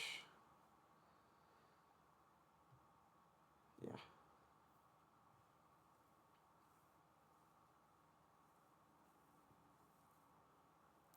no reason not to play out any number of coppers. I don't know if they just don't have them or something. What do they have? Like Slay and what?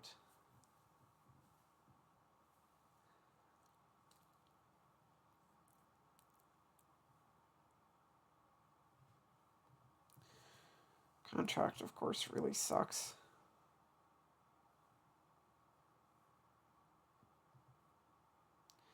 You can like have a contract and it like stays in your deck for slightly longer. Well, I guess it doesn't stay in your deck, but it stays on your side of the board for slightly longer because it'll stick around until you're discarding it. But that doesn't really do anything. Maybe this is like Magnate, since this is gonna have to be a mostly copper based build.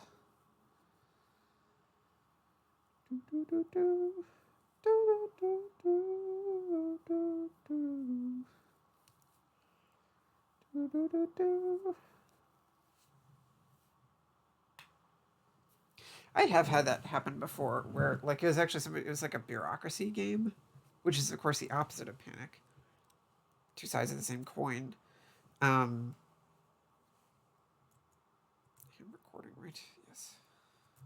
Should have checked that earlier. And I was playing against somebody that was doing like alchemists or something, and they drew up to a big magnate turn that was just unavoidable because they had so many coppers. Which I did too. I was just playing like a kind of boring province thing that just ended up being really slow. But somehow they could also get plus buys. Maybe I'm wrong. Maybe it wasn't a bureaucracy game. Anyway, magnate plus infinite coppers is legit. There's not that much that sets it up.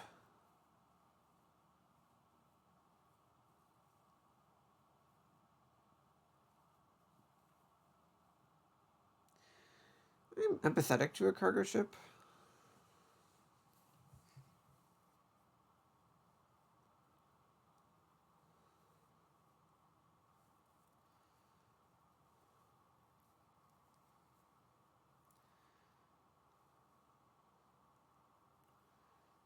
So what you're gonna do, Snake Witch. I don't really see a point to Snake Witch.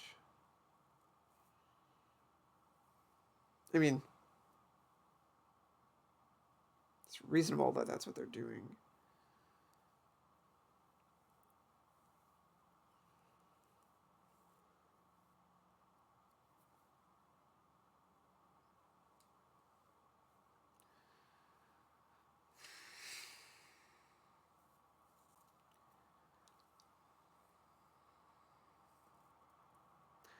I don't really think that you're going to be able to get to use the Snake Witch, but it's reasonable to get it.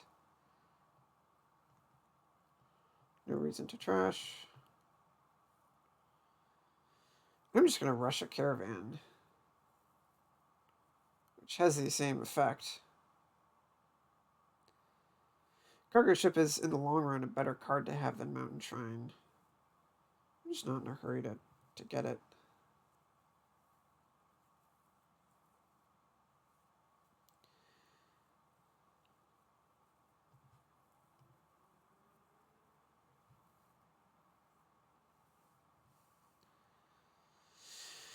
I guess here's an idea. I would want to have a bunch of coppers to draw in case I have the chance to Mountain Shrine a Mountain Shrine. So let's see.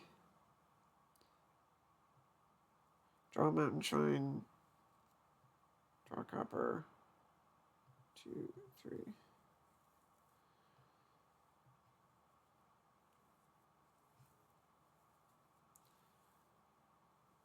Okay, that was like one too many. Of course, this silver sucks.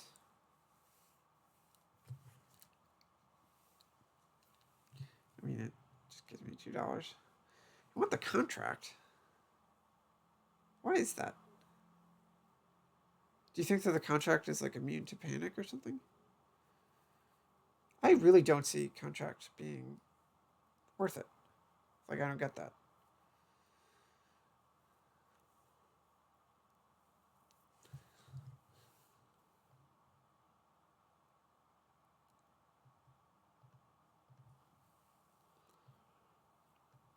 So this is a turn where the rush cargo ship idea makes sense to me.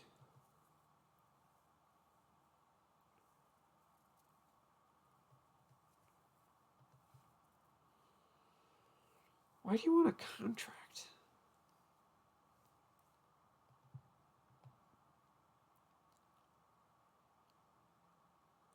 What am I missing about that? Because that just sounds like you're spending money on nothing.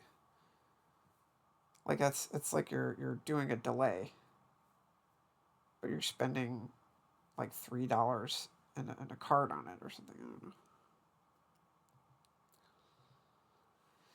Once again, just kind of gonna buy an amount of coppers that I don't have any particular feeling about. 2 coppers.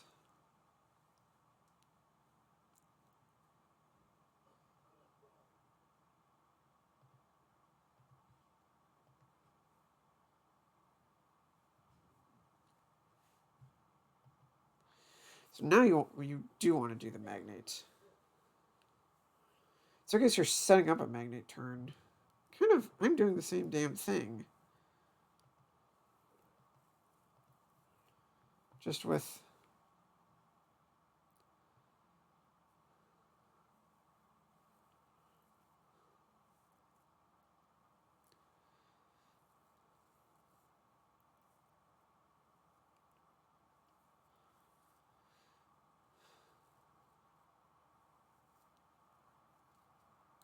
So you're like hoping to line those 2 things up.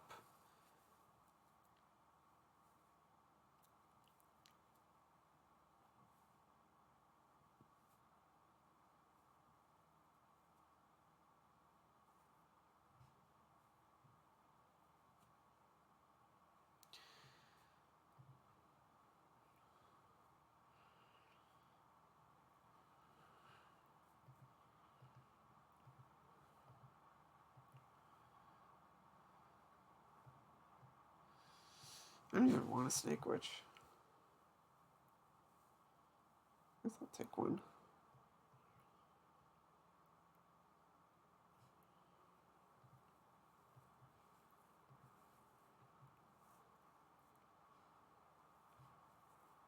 I mean, my magnate is unmistakably not better.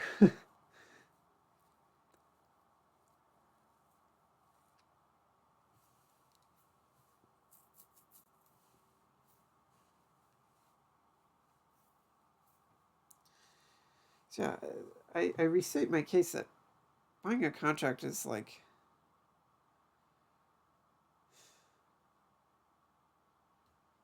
You're paying $3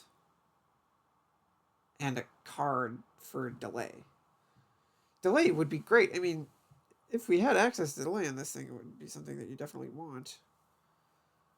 I know I would have bought it like 5 times.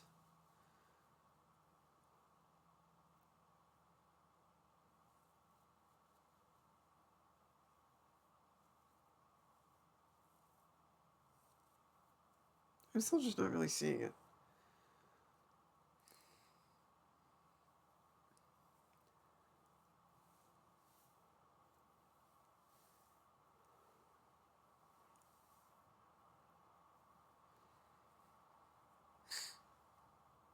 I guess it's just something to do with the magnates that you draw dead.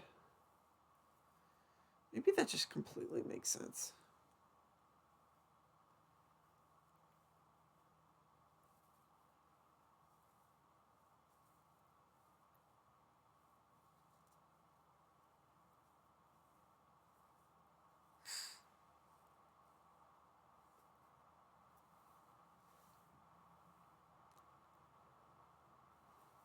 What did they set aside with it? They set aside a sleigh.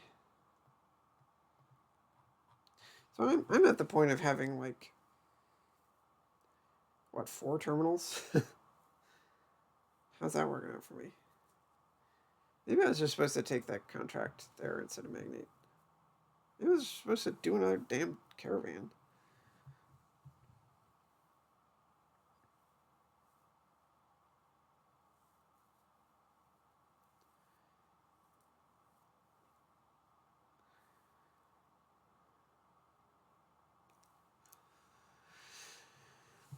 I mean, I have a bunch of terminals, but if I crush them into each other, other than well, if I draw the magnate, then yay. If I draw Mountain Shrine plus either of Mountain Shrine or Cargo Ship, I'll just trash it and draw 2 cards and be perfectly happy.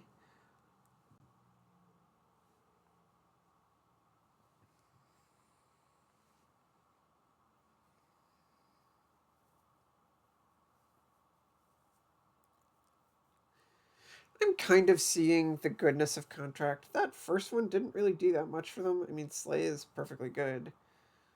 Or just getting a play of Slay is perfectly good and better than some stuff. That's okay. Okay. Gulp. Yeah, that's fine.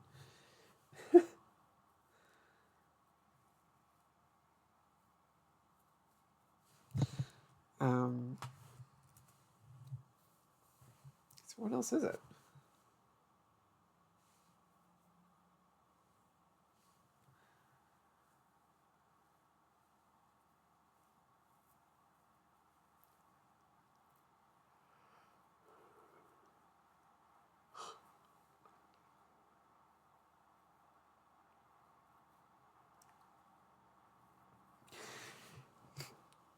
I've been letting it go unsaid, but this is just an utterly nasty kind of kingdom where it's like everything is getting this tiny advantage out of just like getting slightly more action plays. Um, right, like that like rush cargo ship business is like so putrid. So just they're just taking another contract and magnate because one of the contracts is going to go back. That's a contract where it starts to make sense. Um, because that's plus actions, and there's only one way of getting those. Um, but the other ones I was kind of dubious about. Or the first one I was dubious about, but it still worked out fine, I guess.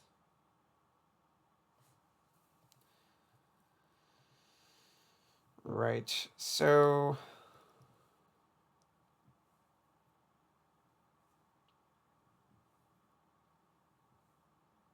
yeah, so that Snake Witch could have been something.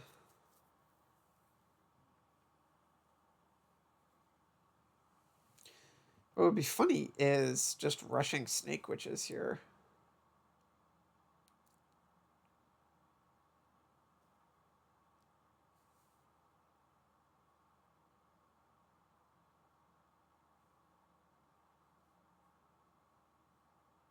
Because that's a curse that's not. No, it's actually super easy for them to get rid of that because they have favors. Um, I think that I bite the bullet and take a contract.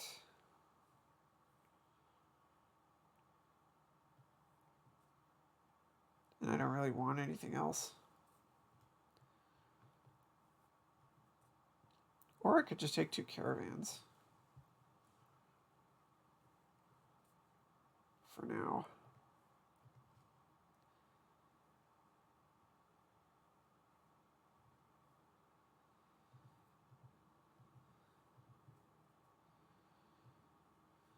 Even though I'm going to draw them dead with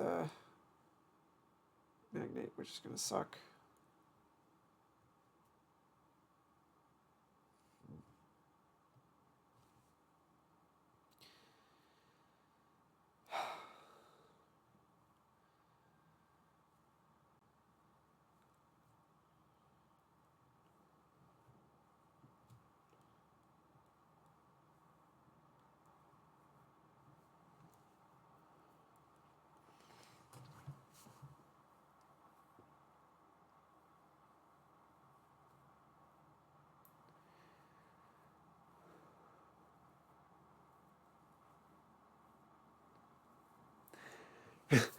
Them rushing a Snake Witch here would be funny. That's just like constantly been on the table, and both of us could like have chosen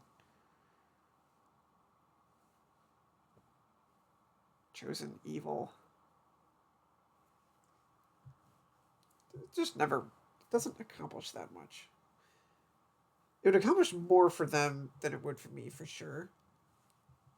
I don't really see them doing it though.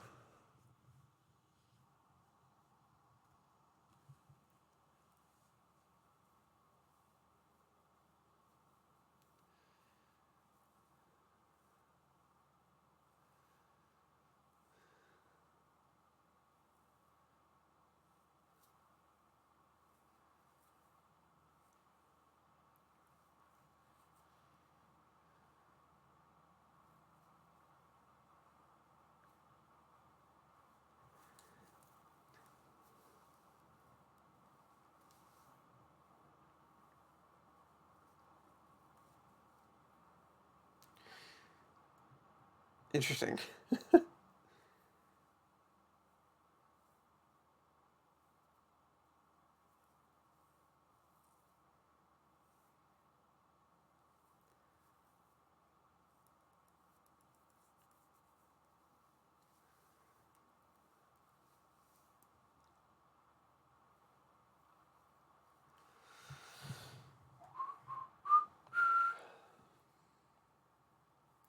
So I really don't have anything interesting to do here.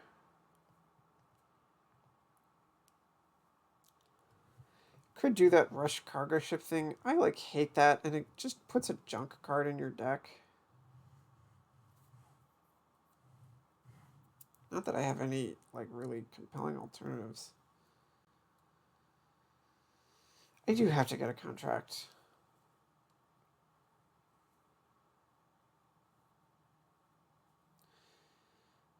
Question is if I want to rush a cargo ship to put it in my hand. I think that I don't. I just don't want to have those in my deck anymore. I'll just gain one. And I think I put too many coppers in this deck because I'm not getting anything done with them.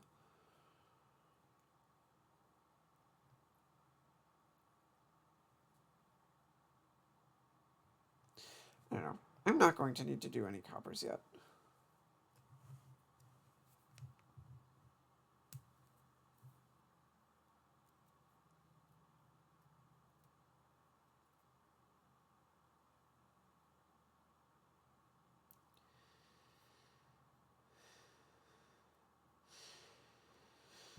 So I think that they're kind of good from here.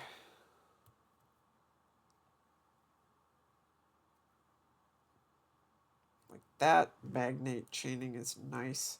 It's kind of all they can do. I mean, they just have to rebuy the contract here, and they can't do that much else. Oh, they top deck it. Wow. Yeah, that's good. They're getting more use out of that sleigh than I had thought on turn 2 or whatever when they gained it. I was suspicious of it at the beginning.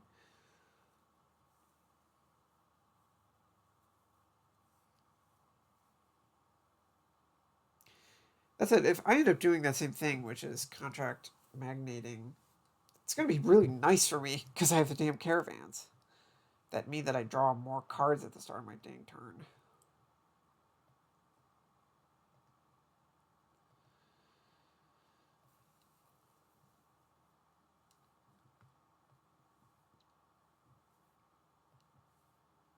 So here I think I just do this thing that I hate. Wait, oh my god, I can't.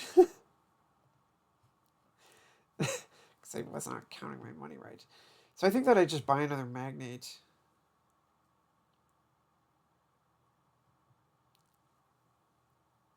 And a bunch of coppers and hope that I draw a magnate.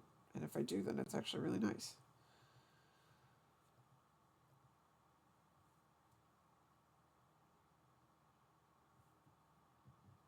Magnate 6 coppers. That's all I'm going to have in my deck at that point.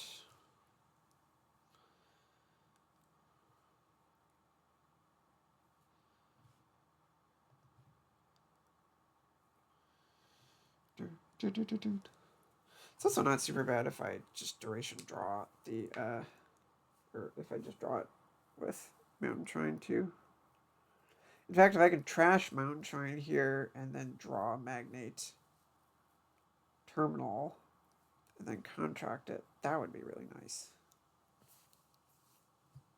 But yeah, they're kind of popping off a little bit here.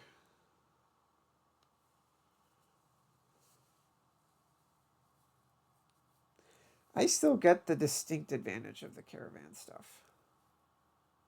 And that no one can take away from me.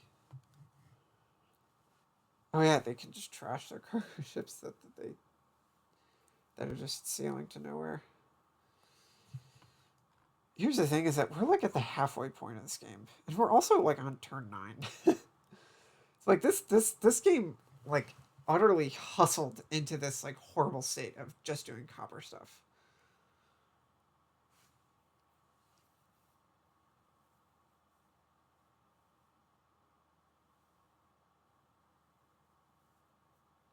The one thing is that my opponent might end up winning the copper split. I actually don't think that that really matters. The most that you can draw is like 20, right? You double your hand up to 10 and then double it up to 20, and there's plenty of coppers to support both of us trying to do that. 27 buys.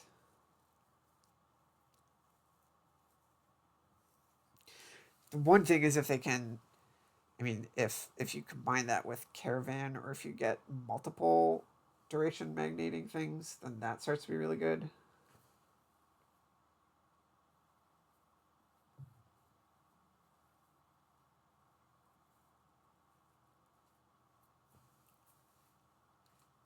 Rush cargo ship. That is probably good for you. Yeah, because that just like draws you 2 cards. You're gonna probably take the contract here with that. And then also just like rush Caravan maybe.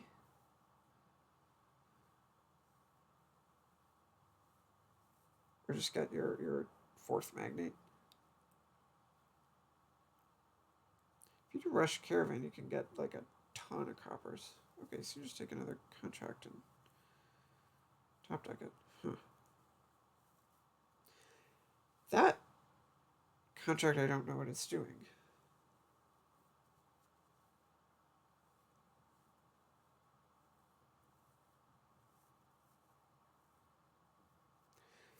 Of course, the exact copper count is like another one of those things that you can totally compute, and it just kind of sucks to have to think about it. 20 is a nice round number. Orb. This is one where I should maybe have animations off.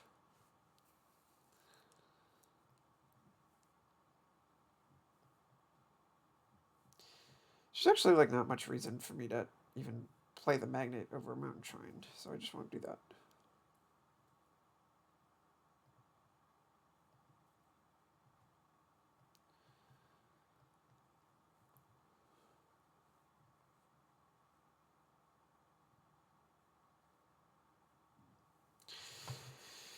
So should I do the Mountain Shrine or Rush cargo ship thing? That draws me an extra card. Paying $3 to draw an extra card next turn, which in turn is worth like $1. This could just be 2 contracts. It could be a contract and a Caravan.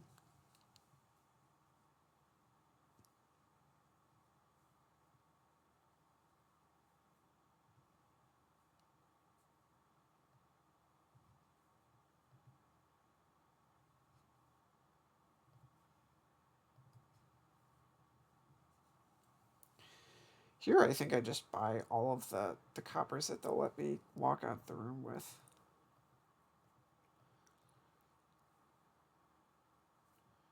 Right, there's nothing.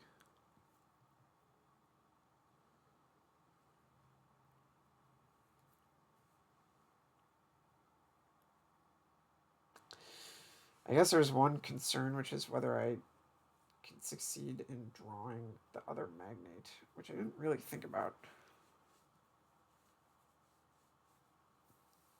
If I can't, then that sucks. That's like so bad. So maybe I wasn't supposed to buy all the coppers that they let me walk out of the room with. Oh, man. Ugh.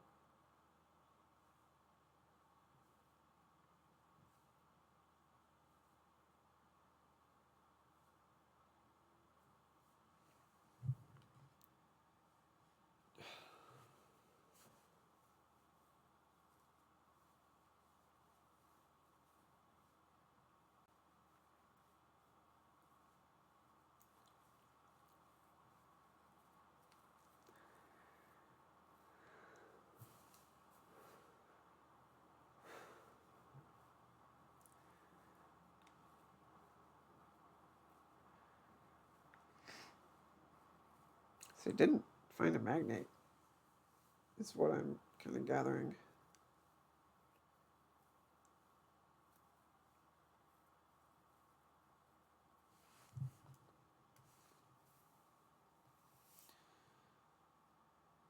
And they're just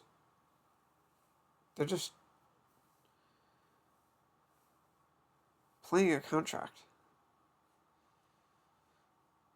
for the sport. That's you lose money when you do that. You're playing a contract and buying a contract. Then I guess you could top deck. Maybe I sort of get that.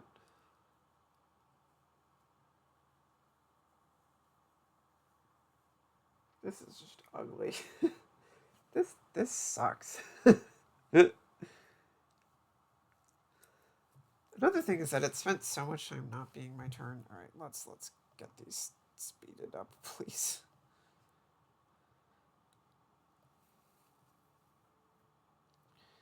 Put this into my hand. Okay, so I see all of the caravans. That's really nice.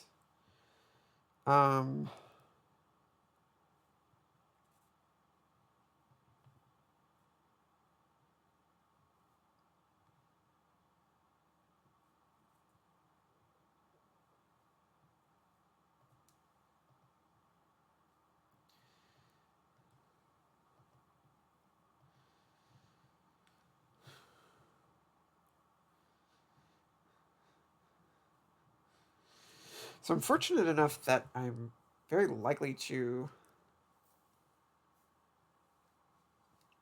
draw into all kinds of stuff here.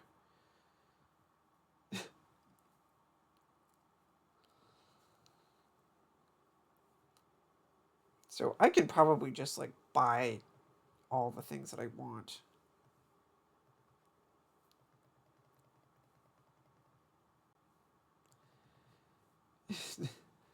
And do that all the coppers that they'll let me take idea.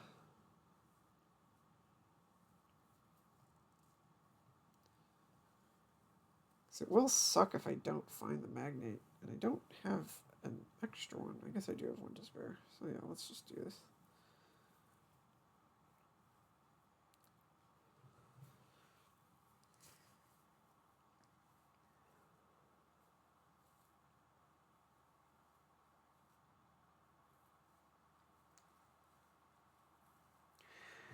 Their deck is like a little bit bogged down with all this stuff. I mean, they have 3 cargo ships and the sleigh that they keep using, which has been good for them. They have 1 mountain shrine, which I also do. Both of us have 1 snake witch, which is doing nothing. I just have 5 caravans that are making all of this like nicer. I think that they got a little unlucky that I mean, I just kind of have to assume that they got a little unlucky that they spun out in this last shuffle. So it's a snake witch aside with contract. It's funny.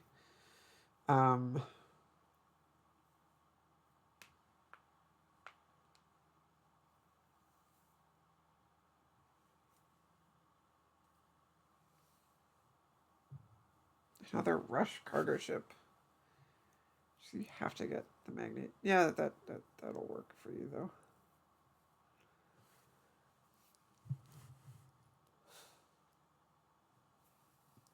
Getting close to piles of magnates, cargo ships, and then coppers. Well, actually, nobody can pile out coppers because they just get returned at the end of your turn. So that's actually secretly not a pile, even though it's always going to be empty.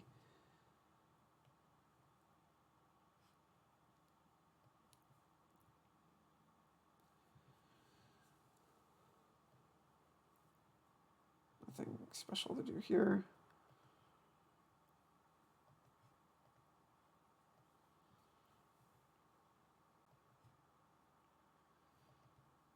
So yeah, this is working out really nicely for me.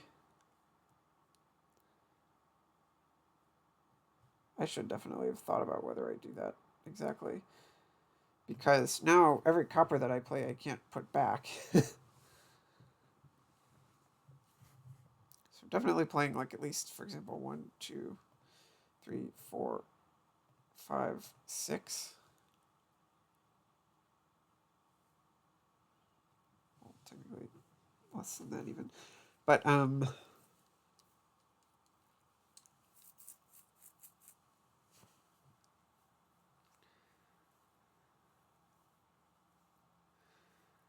somebody's going to get it. Like I shouldn't play more coppers than what I know I'm going to what I'm going to be able to use by buying it.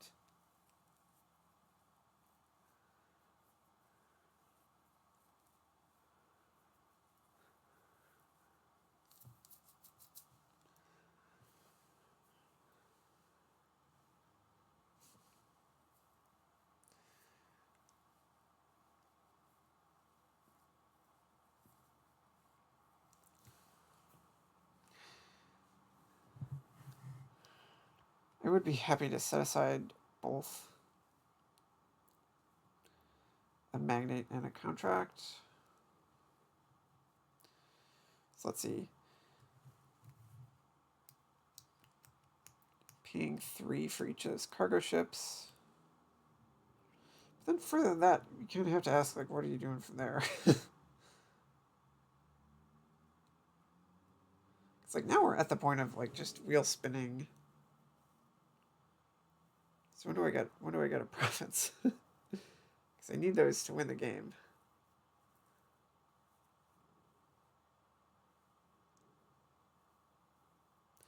This might be like skip the magnate.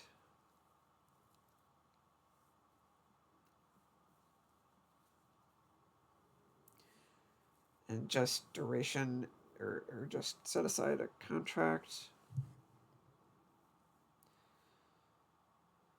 And like buy a caravan.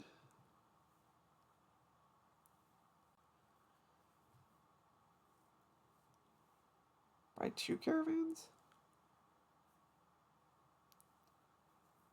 Hold on to the rest of the coppers.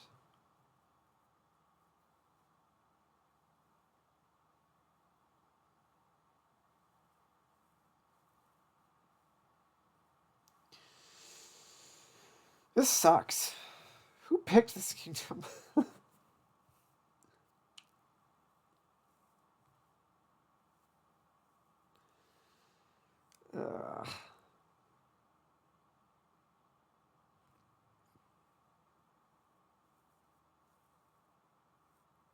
Because this next turn I don't want caravans. Or how many did I play this turn? I had 3 duration caravans.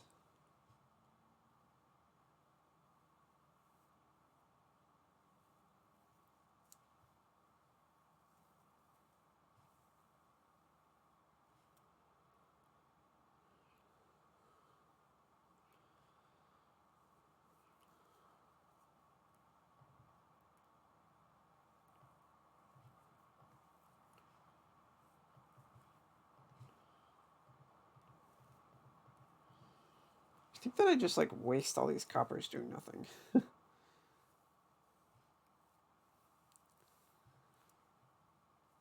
Which is, of course, stupid. But all the coppers that my opponent plays here, I get to have them.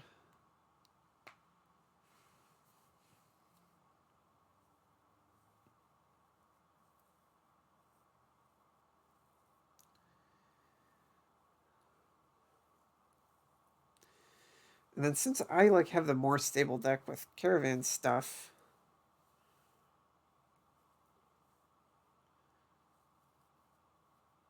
I can start buying provinces, at which point things are just going to be nice for me. I don't know. This turn, I think I want to buy caravans.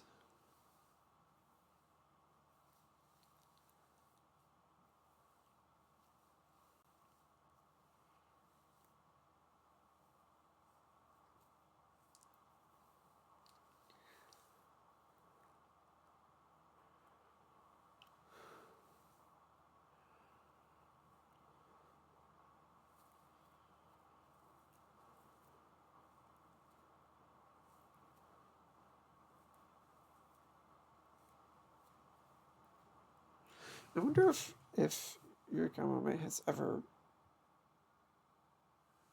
done that thing.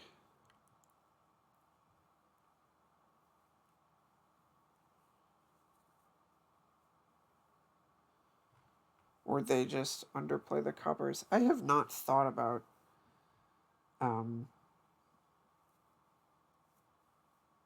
that before, but that was also the first turn where the copper pile was empty, or just meaningfully limiting.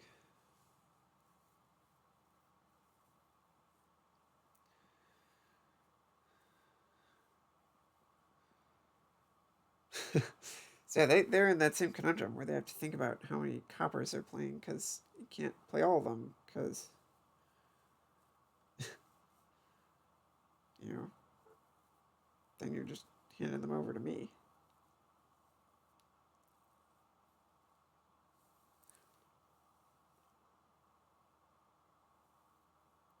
This is like the most deconstructed game of Dominion that I've ever played.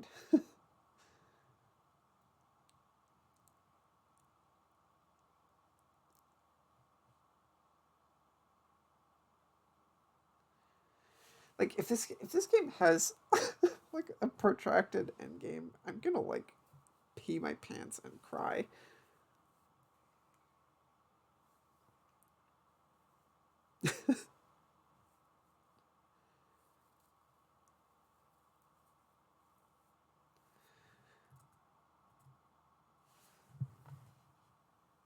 I like don't want to get any victory cards. Like I hope so badly that this is just going to end on pile somehow, and there's nothing stopping that from happening. I mean, like contract isn't going to go, coppers aren't going to go. Oh, so they just buy province. All right. I mean, at least for all that is holy, um, that's kind of annoying. Still stuck. Did I trash my mountain shrine? Yeah. Do I want to get rid of this snake witch?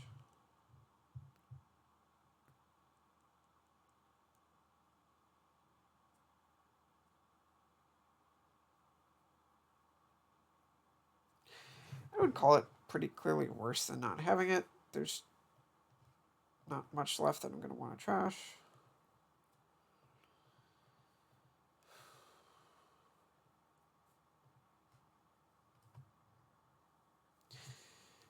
I do want to set aside cargo ship again. Or set aside a contract again.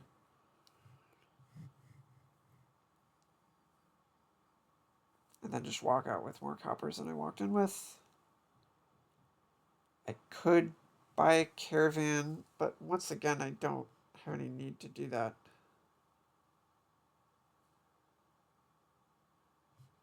And they're just dead vis-a-vis magnate chaining. So all they have is a contract on top and just presumably a hope to find a magnate. They have a lot of them, but they don't have anything to like help that out.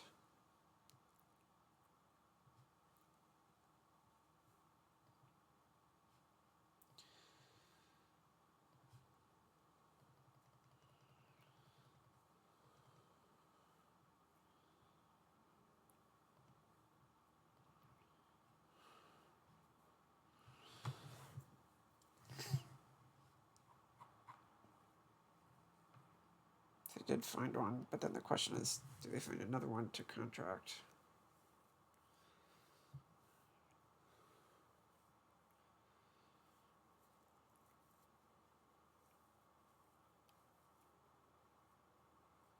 And I'm getting, no, they didn't.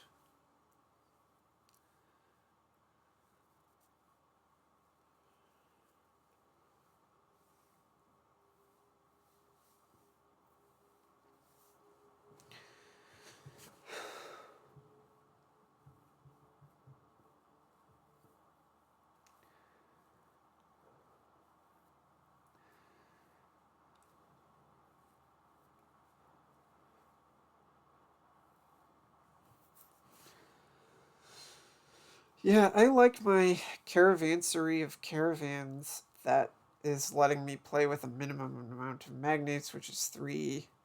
They have to have 5, which is kind of, I mean, that's kind of nasty. Um, Bought a snake witch that never did anything for me and only hurted.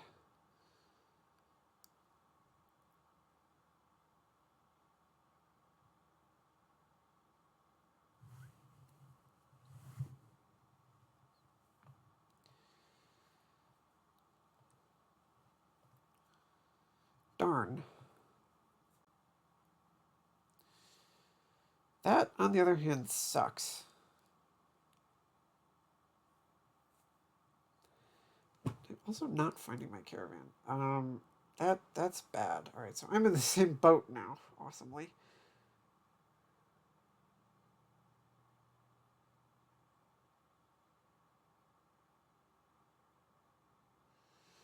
So I have 2 magnates in the stack.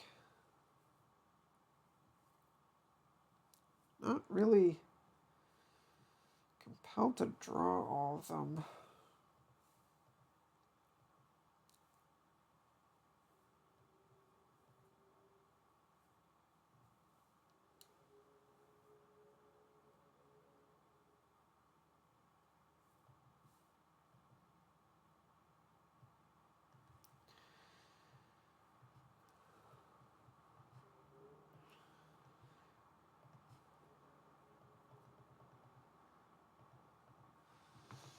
So I walk out with less coppers than I started with, and we're also at the point where they can definitely pile.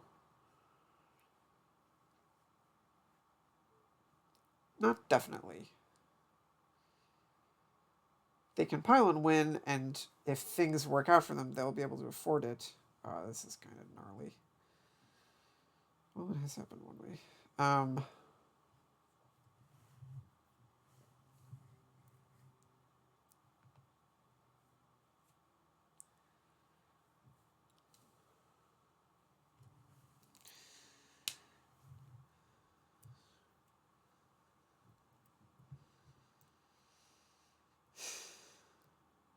I've been like talking up my caravans. It's like not super clear that they're that good. They don't help the first magnate at all, ultimately, because I draw at the start of turn with them, but then I bump into them and they prevent me from drawing a card if they had just been a treasure. Um, I guess it's like strictly positive because it could have prevented me from just drawing an action card with a couple of them that I have. Um, okay, so they don't get anything rolling here. But it does help the second magnate. But then it also hurts that one because I might like dead draw a caravan, which is annoying.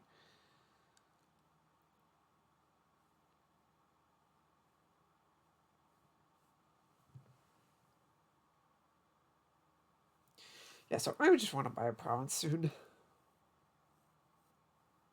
Or they buy an estate.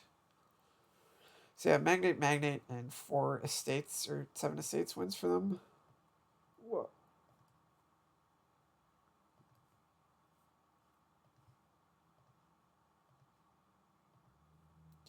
This, I think, I'm just taking a province.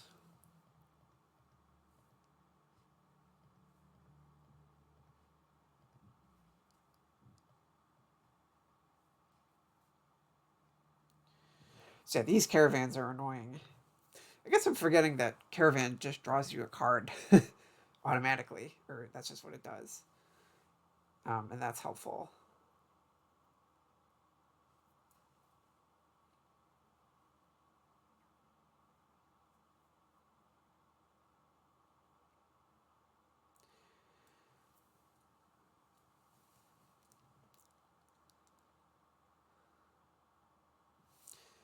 So they're just not finding those, or maybe they're not in a position where playing magnates is a clearly good idea.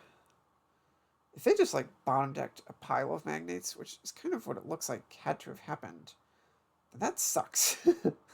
I'll be the first to say it. Not the first thing that's happened in this game that sucked, but sucks nonetheless. So yeah, I win if I find my way to $24. I haven't been having turns like that in the last few turns, but not much stopping it. I think I have a spare contract, but I haven't really thought about that. I mean, I have one that's in play, and I think I have one that's in my deck.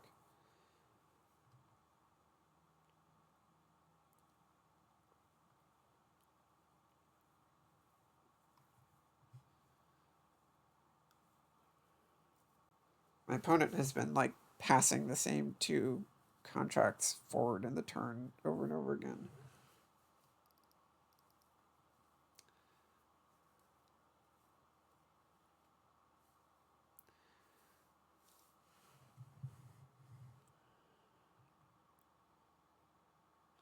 I don't know why they're.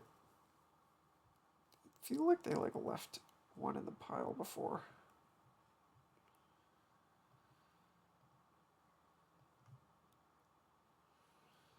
Whoa.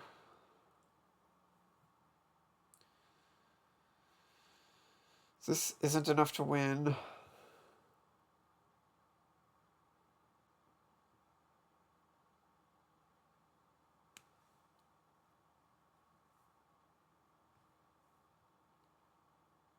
Unless I'm miscounting, but I don't think I am.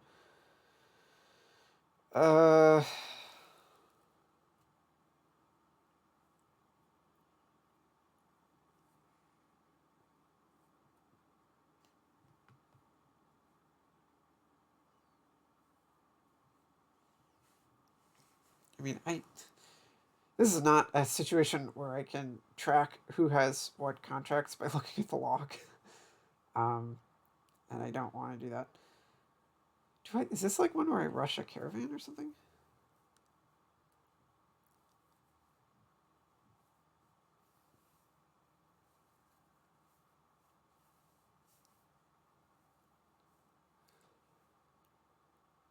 This might just be like province.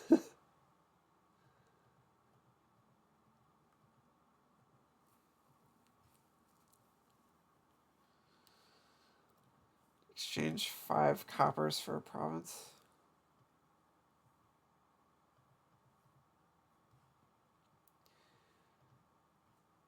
Okay, so I do have a contract.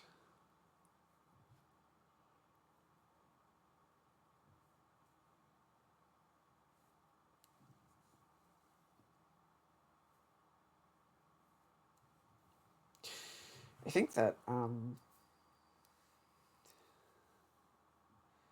so they get the ball rolling on that again.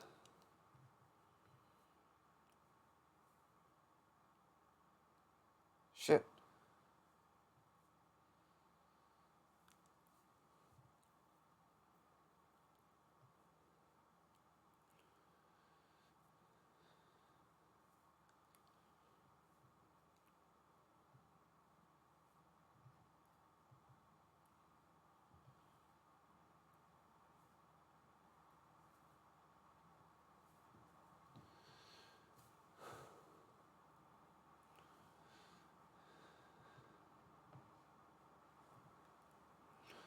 This is like the first turn in a while where I'm playing out coppers so that I can buy more coppers.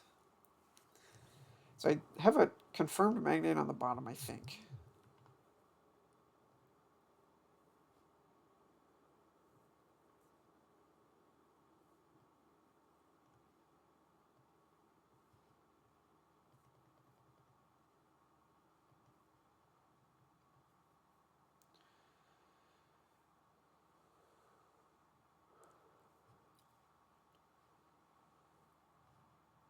Wow, no duration caravans. This sucks.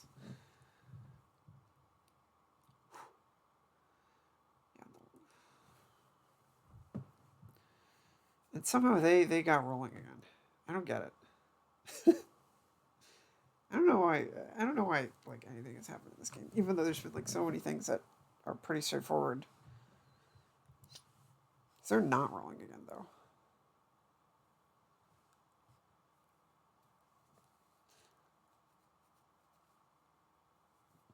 Another fact is that I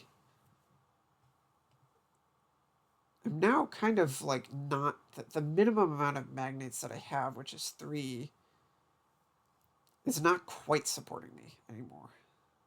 Like maybe I want another one, in which case I'm kind of lowering, and I kind of don't really like lowering. I have 6 these damn things. So I just got another province.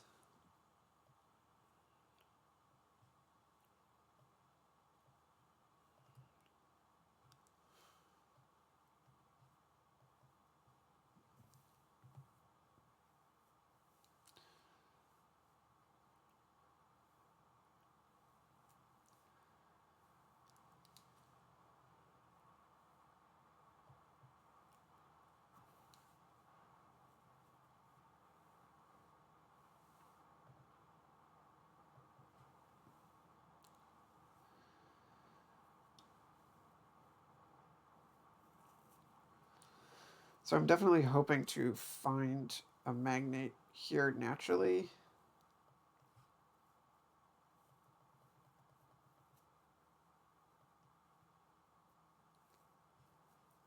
Not looking good.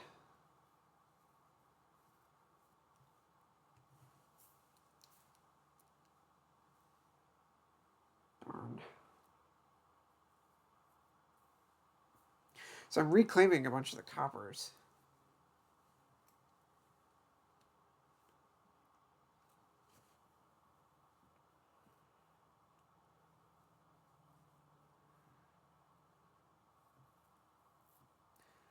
Maybe it's a mistake to be playing to rebuild the cycle, and instead I should just be getting provinces, which is kind of what they're doing.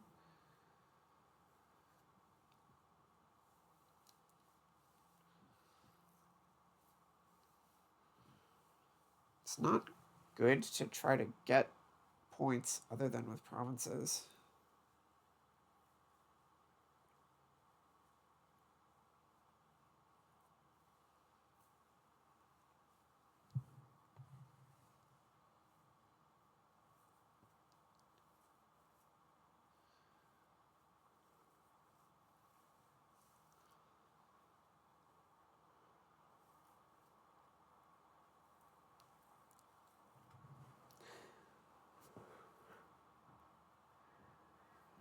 Like fairgrounds isn't going to work. What do we have? I can comfortably end the game with copper, with province, magnate, probably contract, caravan. That's like not even going to get to 4. That's not good.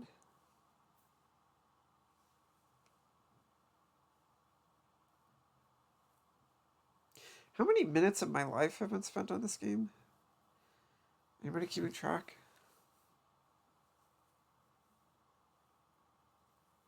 I totally think that if they just pitch the contract to buy a province, then they're good.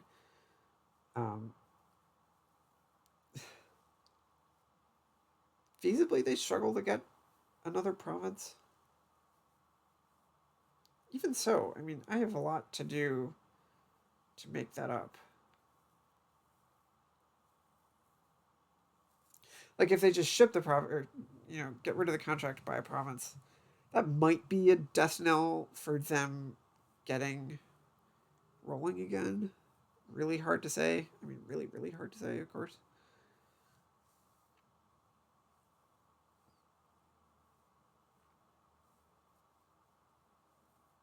I definitely feel like my caravans were just not cooperating with me.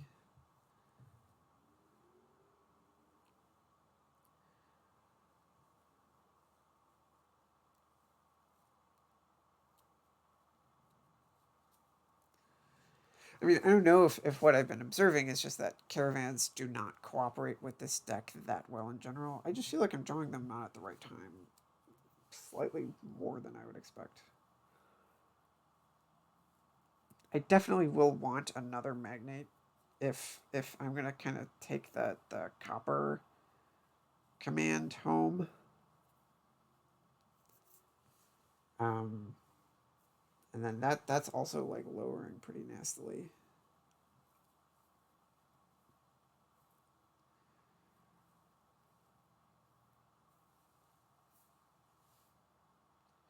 Fairgrounds. I don't like Fairgrounds. Fairgrounds is worse than Duchy Man. I guess it's not for them. What do they have? Province, Estate, Copper. They still have their Mountain Shrine. Contract. Magnet Sleigh. Snake Witch. Cargo Ship. Fairgrounds. 1, 2, 3, 4, 5, 6, 7, 8, 9, 10. So they have exactly 10. Alright.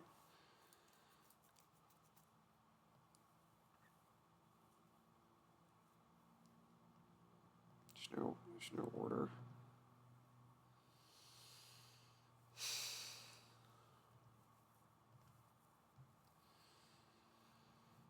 This is a bummer.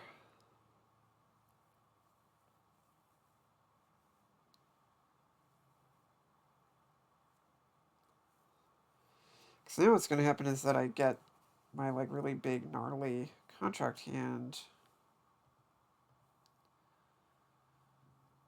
or big gnarly caravan hand, but then it doesn't go anywhere.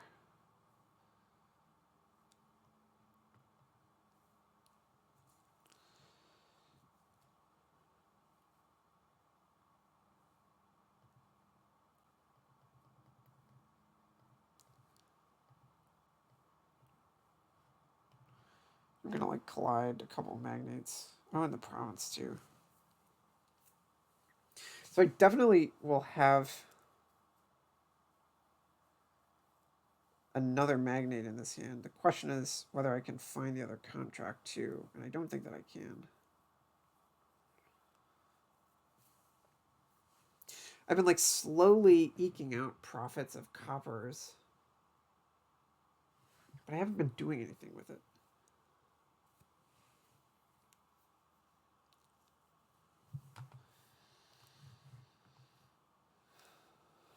That's gnarly. I think that I'm just like throwing in the towel and getting provinces now, because this just isn't going anywhere.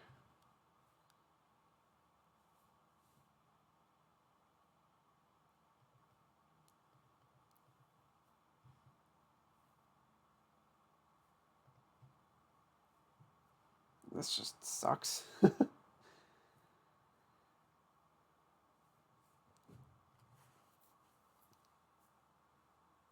See, I mean, that caravan pile could have been different. I could have seen it at the top of my shuffle, and it could have like made a good magnate hand instead of one that flagrantly sucked.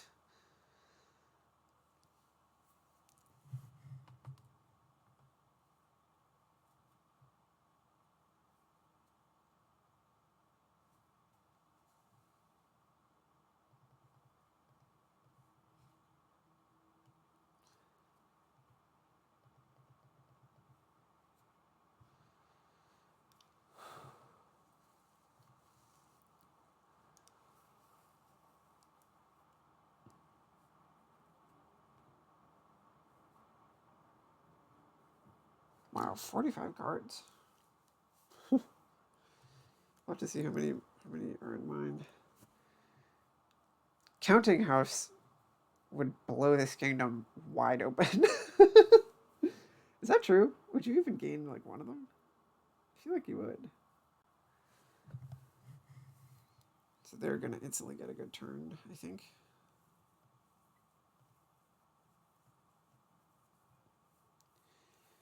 I think that I have to set aside magnets. I think I have 2 contracts in this deck.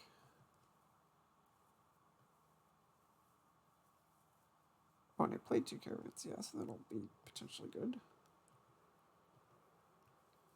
But we're getting like ever closer to just a potential magnet pile out. Ugh.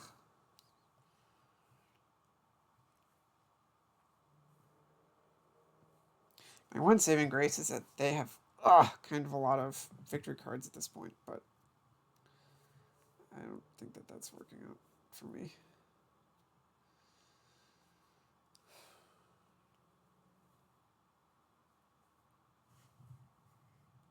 Oh. Oh, and that's just over. Because they didn't have to play any coppers. Nice. GG. All right. Yeah, I didn't think about how. Well, they had to find two. Oh. I was the first player there, I think.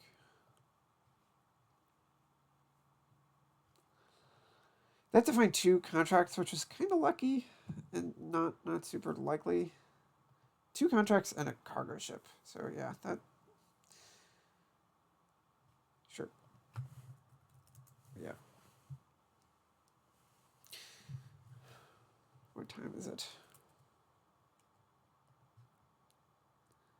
So it's just an utterly ridiculous game. Me too. I don't know about panic, but just like spent. I say that. I mean, as much as I complain about that game, I'm kind of like ready to go. What's under Ferryman Dungeon? Ferryman Dungeon. Right. So yeah, this is a board where you can do a lot of tunnel stuff very efficiently, and then also draw without much effort.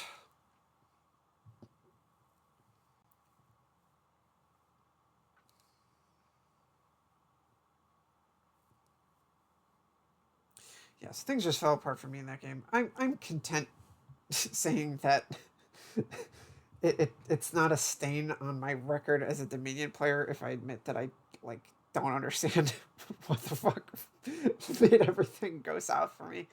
Um, and it was close. I think that I didn't have a choice not to take the magnate when I did. Um, I guess I could have taken a duchy. But then I would be behind again. I don't know. I didn't think about the potential of copper actually ending up being a pile. And for a second, I was like, oh, maybe they don't either. maybe they just don't. Maybe they forgot about how it's going to go back at the end. Even though I feel like both of us were conscious of that for a very long time. Right, so what do we got here? Sheepdog opened is going to be definitely great. There's a high potential upside of opening with Bauble if you just get the awesome hand instantly. I don't think that there's great odds of that though, and it in turn gives you pretty gnarly chances of just missing 5. Please don't have 2-5. That would just be gnarly.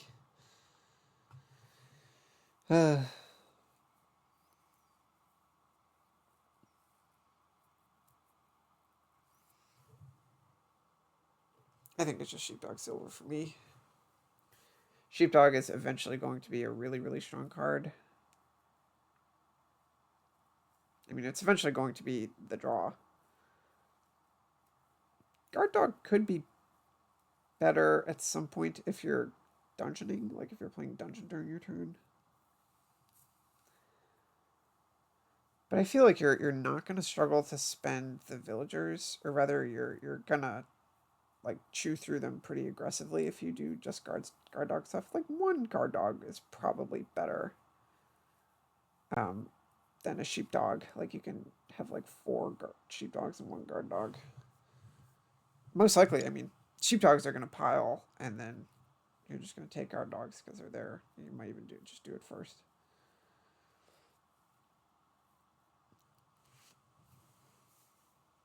If you have 5-2, I think you probably don't want a black cat. Bauble versus nothing is a question.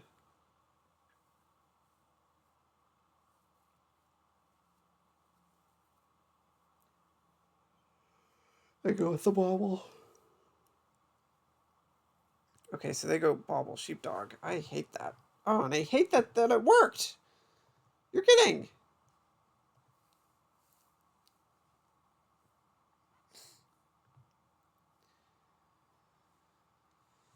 Um, I totally hate that it worked. I think I'll take a Bauble here.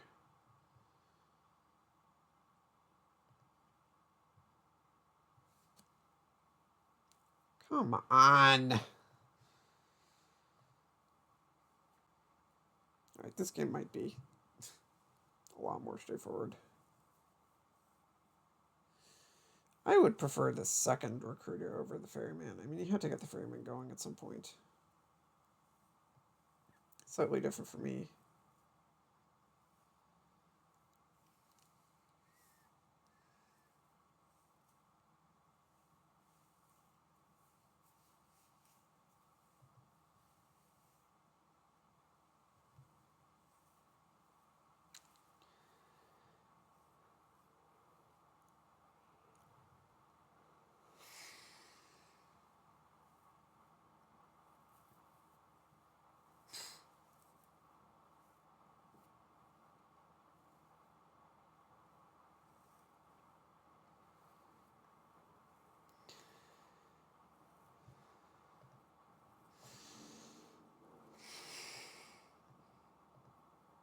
I could get the favor, planning to get favor 2 more times, which would eventually give me money. I don't think I can really plan on doing that, and it would be just better to top deck this ferryman right away.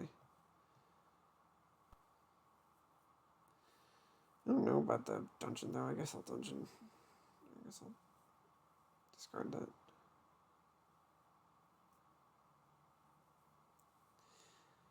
So they instantly get the tunnel. Not that that's super surprising.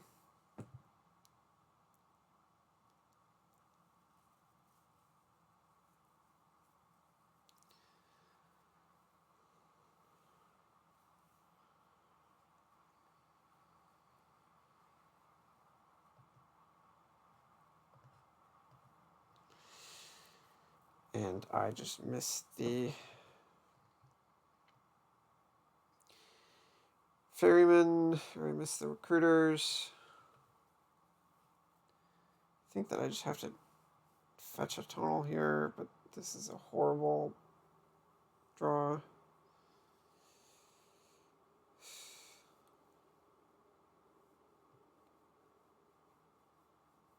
I don't really see that the second ferryman does anything. Could have been like a Jester, but Jester is also not a great card.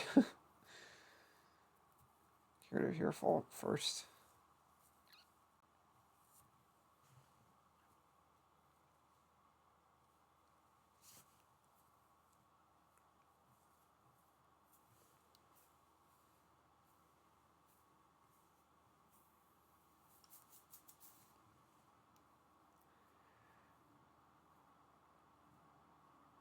So when the hell did you get favors?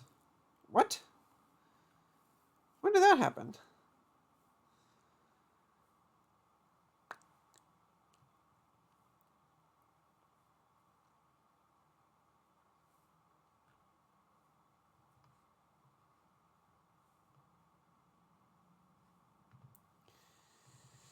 I don't get it. Alright. Come on. Alright. Well, this is just truly so bad.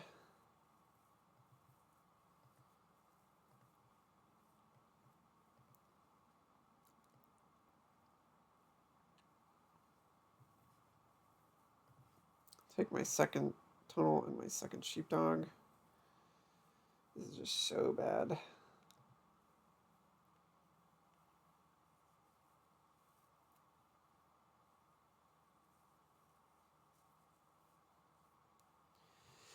I mean, I truly don't like the odds of having that ridiculous turn 4 recruiter draw with the bauble open.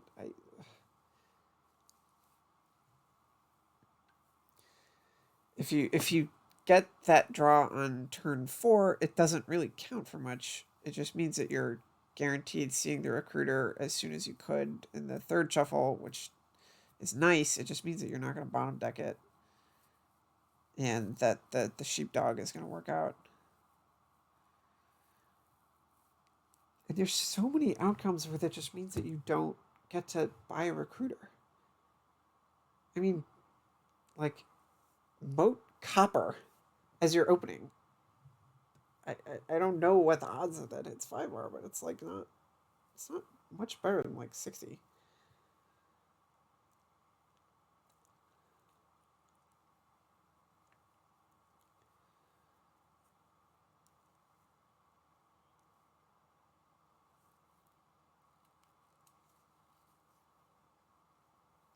It's, you know, it's hard to say that it's a bad opening for sure. It just always sucks when the right opening is this thing that is like super super good if it lands, and then bad. Like if you were supposed to open like Alms Procession, Alms Fortress, or something. Ugh, this is just really bad. This is just really bad. I think that if I don't find a recruiter here, then I'm instantly in really, really bad shape.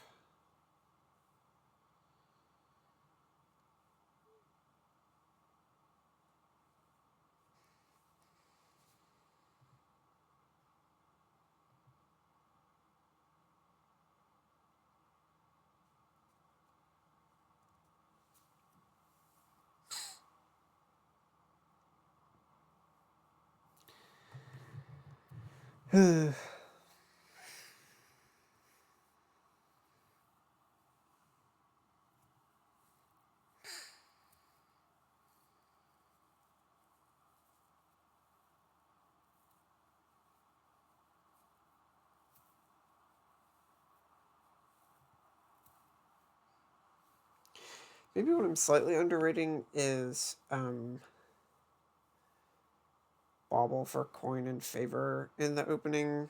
I don't like. I think of that as just being really, really low impact. Wow. Oh, we have a dungeon play. Yes, that's just awesome. Yeah. I don't know. I like barely want to play this out, man.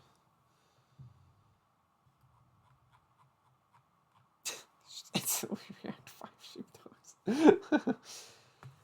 GG's. I will report 3-3.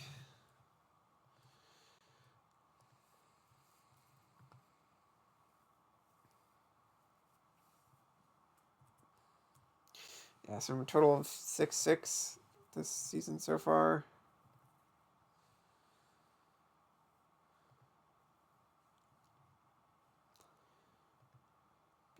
Several kingdoms that I forgot to show off.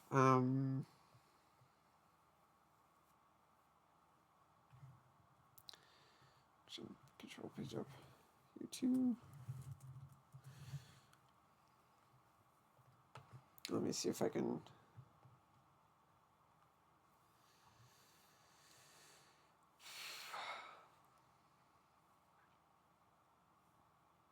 quickly go hunt down any of the ones that I didn't show. You know, I'll just show all of them.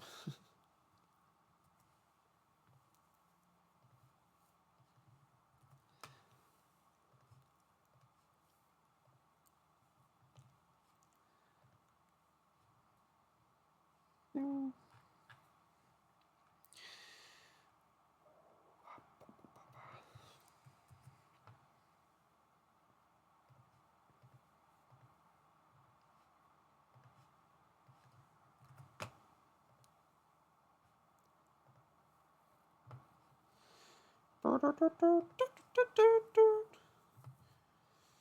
I'm like half convinced that I'm going to forget to show one of the kingdoms when I'm scrolling through it here.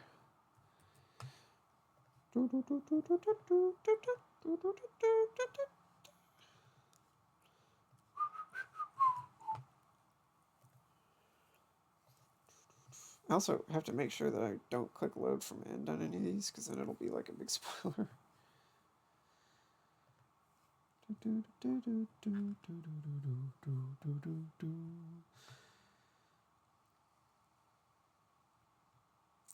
One, two, three, four. This one, I think,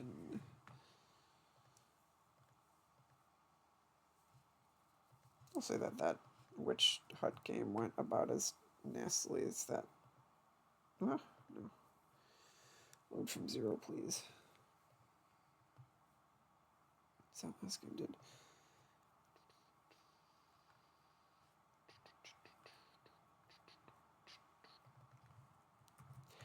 Yeah, I'm like so sure that I didn't show the kingdom for this one. Panic board, and that was like the one where there's the most ridiculous set of king. Internal error. Oh no, what?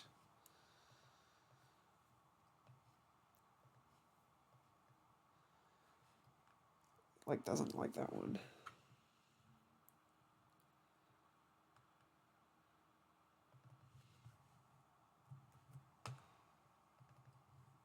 This one. Guess that one doesn't work. Alright, that kind of sucks.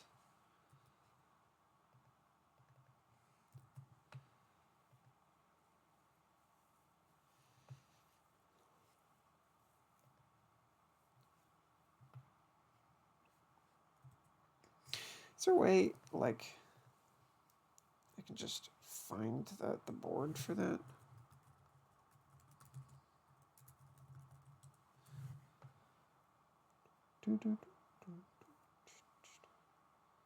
Wow, it's 66 minutes. Like, I can just copy paste the text of the kingdom and it'll show it. Did I remember to show the kingdom for this? This last one.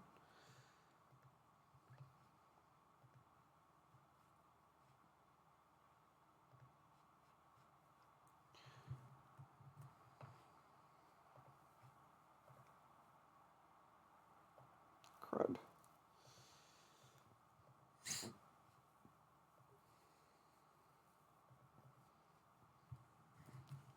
Enter.